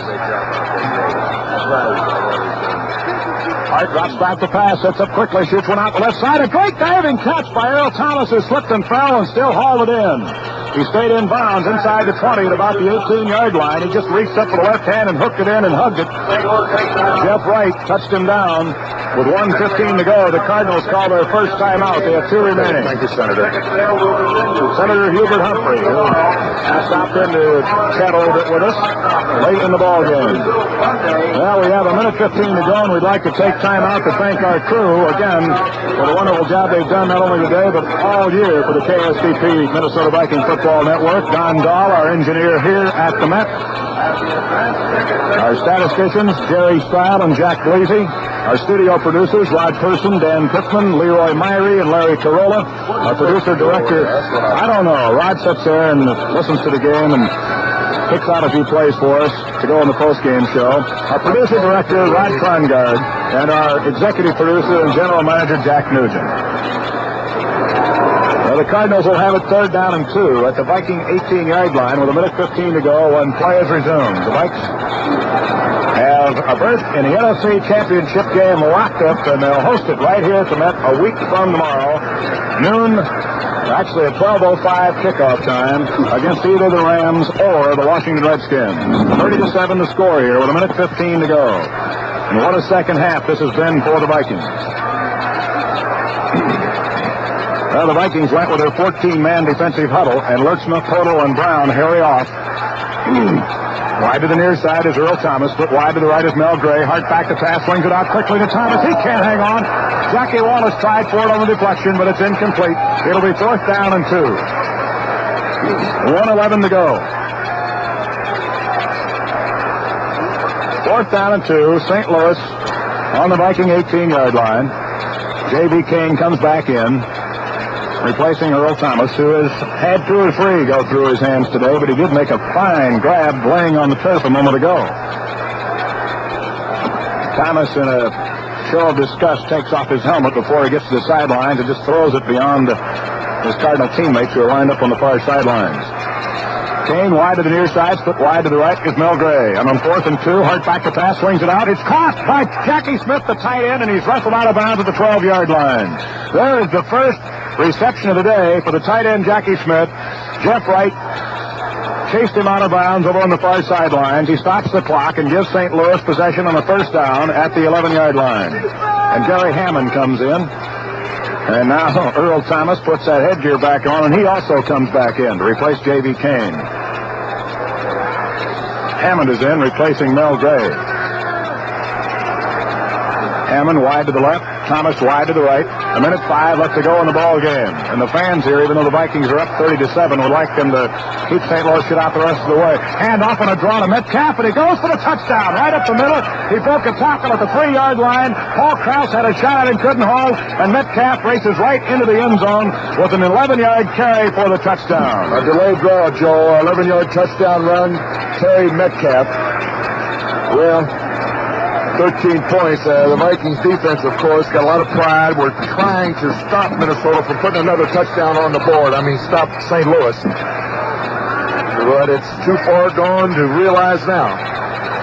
1 minute left to go in the game. Bakken's extra point is good, and the score now is the Minnesota Vikings 30 and the St. Louis Cardinals 14.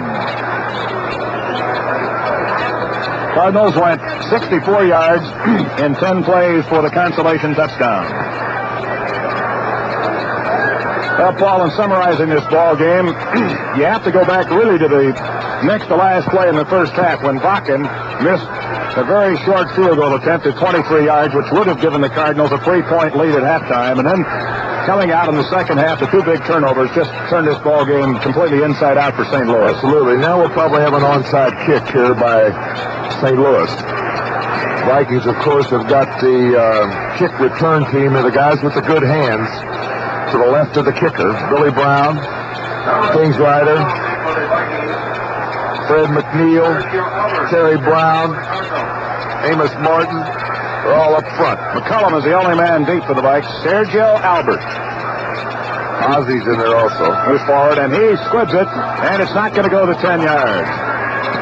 Well, it does, and Kingsrider wisely falls on it just as it got across the Cardinal 45-yard line. A fine play by Doug Kingsrider. As the ball bobbled and bounced, it didn't look like it was going to get the necessary 10 yards.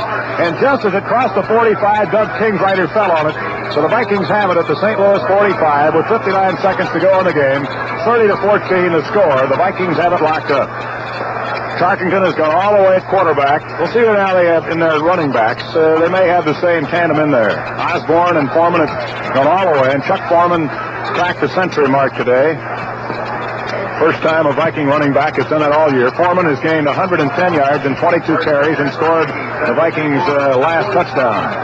And they leave him in all the way to finish what they started. Slot right. The give is to Osborne. He breaks across the 40, and he rolls all the way down to the 35-yard line. A 10-yard pickup right up the middle by Dave Osborne, and that's going to give him a good rushing afternoon as well. 63 yards, Joe, and 15 carries for Ozzy. He's also caught 4 passes for 37 yards. So these two backs have had just outstanding days. Well, it's second down and about 6 inches to go, and they bring in Kingsrider and take out Lash.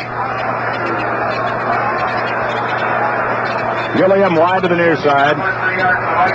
Kingsrider and Voigt are the tight ends. 22 seconds left to go. And now Kingsrider splits about 3 yards wide to the right in the slot. They give it to Ozzy again, and he gets all the way down near the 30-yard line. He was hit low at the 33 and carried under the tackler to about the 31. It's going to be it. 8 seconds. 7, 6, 5. The teams are already heading to the dressing room. 2, 1. It's all over at Metropolitan Stadium. The first round of the NFC playoffs in 1974. And the Vikings proved to be a big winner against the young and inexperienced St. Louis Cardinals here in the first round today. The final score, the Vikings turn it around in the second half to win big. And there go the goalposts down on the left end zone, which is the northern end zone here. The fans have twisted them vertically and are going to work on the metal goalpost. But the final score here, the Minnesota Vikings victorious 30-14. This is Joe McConnell along with Paul Horning. We invite you to stay tuned for the point after next on the Minnesota Vikings KSTP Radio Network.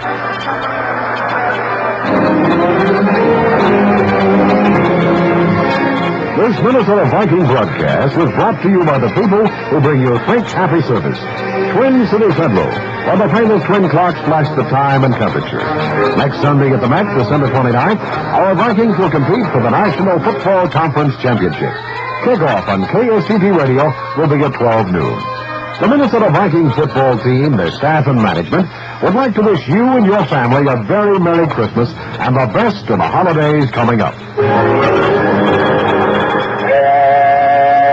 well-chosen gift is a great idea. And the newest off-sale business in the area, The Depot, has a selection of wine that is sure to help you find the right gift for nearly anyone on any occasion. The Depot has elegant wines for your party hosts, sparkling wines for your own entertaining. And remember, a wine gift need not be expensive to be appropriate. The Depot is more than a great wine department, however. All of your favorite beverages are displayed on the pallet-filled 14,000-square-foot show floor. When you think of holiday entertainment, think of the new, huge depot on the edge of downtown Minneapolis. There are many good reasons for this, but we can't advertise prices here, so stop in and see for yourself. The depot is located just 1 block east of the Washington Avenue Viaduct at 1010 Washington Avenue South, next to the Gas for Less place. You don't have to go to Wisconsin anymore. The front-page survey article of the Minneapolis paper on Monday, December 9th told the story. Stop in and see it. We've got it posted on the wall. The new depot would like to thank you for the huge acceptance to our way of doing business and wish you a happy and meaningful holiday. 30-14, nice going Vikings. It's 21 degrees, KSTP, St. Paul, and Minneapolis. Time for the new Shock Electronics catalog of the air with me, Uncle Allie. And me, Jimmy. What shall we read to the listeners today, Timmy? How about Pioneer stories, Uncle Allie? History is good, Timmy. I mean Pioneer stereo receivers, turntables, headphones, and speakers. Oh, yes, the complete Pioneer line featured at Shock Electronic Stores. Look at Pioneer in the catalog, Uncle Allie. Pioneer, Timmy, is known for its superb quality, which means high reliability and high trade-in value to stock. What's that you're reading, Uncle Allie? Flash magazine? Now, that's Uncle Allie's history, Timmy. Ancient history. Pure above while Uncle Allie unfolds the center page. Oh, my.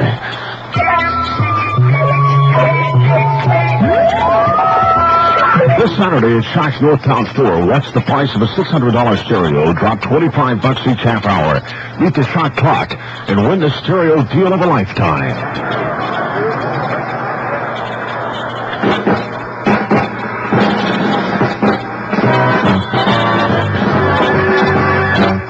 The Point After, with Joe McConnell and Paul Horner. A review of today's Viking game, plus a look around the National Football League. The Point After is brought to you by Union Carbide, makers of the ever-ready alkaline power cell. Come to the top with our best, longest-lasting power source for radios, cameras, and cassettes. The ever-ready alkaline power cell. Here's Joe McConnell. Well, we're back at a happy Metropolitan Stadium on a gray Saturday late in December, where the Viking faithful are now walking all over the field. They're putting the tarp on it right away.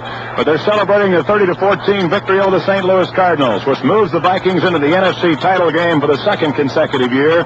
They'll host it here a week from tomorrow against the winner of tomorrow's game in Los Angeles against the Rams and the Washington Redskins. And, of course, the winner of that one represents the NFC in Super Bowl IX down in New Orleans on January 12. The Vikings have been there twice with no cigar. Of course, they'd love to go back a second straight year. And, Paul, you know, in the previous Super Bowl ball games, the team that has gone back the second year has always won. And the Vikings themselves said that after last year, they really had no way of knowing just what it was going to entail, all the hoopla and everything, plus the 2-week layoff prior to a Super Bowl game, and they felt that the circus atmosphere down there might have made a big difference in their game, and this ball club is very anxious to go back and try to redeem themselves. They sure are. Of course, they've got the experience, Joe, and it really comes in handy in the playoffs. And I really think that was the edge for the Vikings today coming into this football game. The team with the more experience usually makes the fewest amount of mistakes in a game of this magnitude. And the Vikings, of course, 2 turnovers there in the second half really spelled the differences. The Vikings came up with 10 points within 1 minute of play there in the third period, and that was all she wrote for the St. Louis Cardinals. The Cardinals played it very tough for most of the first half. In fact, should have had at least a 3-point lead at halftime. Bakken missed that short field goal, and that's got to give a ball club a big lift, particularly the Vikings. I mean, to have a fellow like Bakken miss a relatively short field goal attempt going down to the final seconds of the first half, and this ball game was definitely a different game in the second half. It sure was. Again, the Minnesota Viking defense, Joe, was just absolutely outstanding. the passes that Hart really completed, and you're talking about the yardage, he really got about 75 yards against the prevent defense with 2 minutes to go in the first half, and he came back with maybe about 70 yards to go with 2 minutes to go in the game when the game was completely out of hand. So actually, the toughness of that Minnesota Viking defense really was not tested as far as the St. Louis Cardinals is concerned, because they picked up almost half of their yardage when it really didn't amount to anything. Okay, Paulie, we'll be back with more of the point after, but right now, this time out. If you use ordinary batteries in your camera and they quit too soon to suit you, come to the top.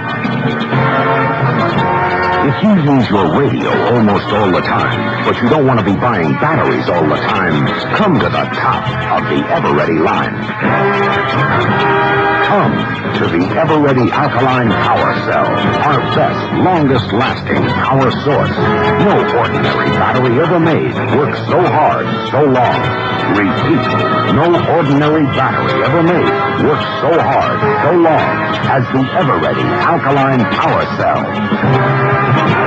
Now you can get a $1 refund on specially marked packages of Ever-Ready Alkaline Power Cells. Details at participating Ever-Ready dealers. Come to the top. Come to the Ever-Ready Alkaline Power Cell. Let's take a look at the stats for this football game. Minnesota 19 first downs, St. Louis 7. And of course, that's a little bit misleading, as I was just talking about, because within about a minute to go in the first half, the Vikings in that prevent defense, they picked up about 4 first downs. And then here, with 2 minutes to go in the ball game, they picked up about 3 or 4 first downs, but it really didn't matter. So the Vikings come up with 19 first downs, St. Louis 17. Running the football up front, the blocking was magnificent today for the Minnesota Vikings. They picked up 199 yards rushing on 42 attempts. St. Louis only picked up 100 yards on the ground. In the air, the Vikings picked up 166, St. Louis 184. Net yards, St. Louis 284 today, Minnesota 365 yards. Both of them very close. A number of plays run from the offensive line of scrimmage. The Vikings ran 66 plays, St. Louis 67. Passes completed, well, Hart was 18 out of 40 for their 184 yards. Tarkington 13 out of 23 for 166 and 2 touchdown passes. Hart had 1 touchdown pass, a 13-yard toss in the first half to Early Thomas. Interceptions, St. Louis had 2, Minnesota 1. Penalties, St. Louis was penalized 15 yards on 1 penalty, and that was a clipping call, and Minnesota got 39 yards in penalties on 4 infractions. Punts, St. Louis averaged 36.4, and Eichard on 5 kicks averaged 38.2. St. Louis lost 1 fumble. Minnesota did not fumble the football. Now let's break down those stats individually. For the Cardinals, Metcalf, leading rusher.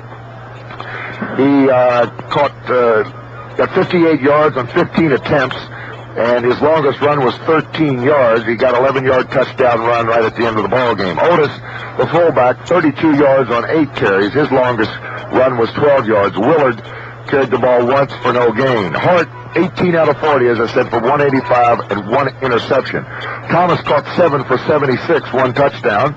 Smith only caught 1 pass today, and I really think that as far as the game plan, this really hurt the St. Louis Cardinal passing attack. You've got to go to your tight end a lot against that Minnesota zone, and Smith, who had an outstanding day against the Vikings in St. Louis on that Monday Night Football game, only caught 1 pass today for 5 yards. Gray caught 4 for 62. He also dropped 3 or 4. Hammond caught 1 for 11 yards. Metcalf caught 4 for 41, his longest being 28 yards there in the second half. On the other side of the ledger, Chuck Foreman, an outstanding day. 110 yards rushing on 22 attempts, his longest run, 14 yards, and he got his touchdown, the last touchdown the Vikings scored, a 3-yard burst over the left side. Ozzie, another outstanding day, 68 yards and 16 carries. His longest run was 12 yards. Tarkington, 13 out of 23 for 168, 2 interceptions, and 2 touchdowns, both going to John Gilliam, and they were the only passes that Gilly caught today. He caught those 2 for 54 yards, one a 16-yard touchdown pass, and one a 38-yard bomb in the second half. Lashton was shut out today. It was very unusual because he's had an outstanding year, caught 32 passes on the season, but he was shut out today. Stu Voigt came up with 2 big catches for 25 yards. Foreman, as usual, the leading pass receiver for the Vikings, caught 5 for 54. Ozzie caught 4 for 37. So Foreman today offensively picked up 164 yards on offense. Ozzie picked up 105 yards. Ozzie had 68 yards rushing and 38 yards on pass receiving. So those 2 guys really had themselves quite a day. I thought that Tarkington called an excellent game, even though he had 2 interceptions. He came up with the big play when he needed it, and that has been his forte for many, many years. Joe McConnell will have today's game highlights following this important message. Look, if you spend a lot on your camera, you're not about to use ordinary batteries in it. So come to the top. If your cassette player is always going and you need a battery that can keep going too, come to the top of the Ever-Ready line.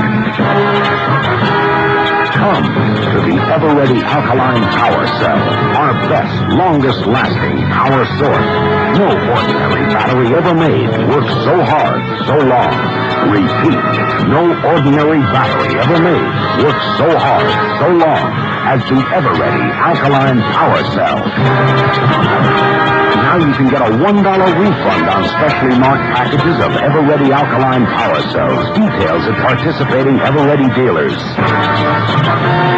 Come to the top.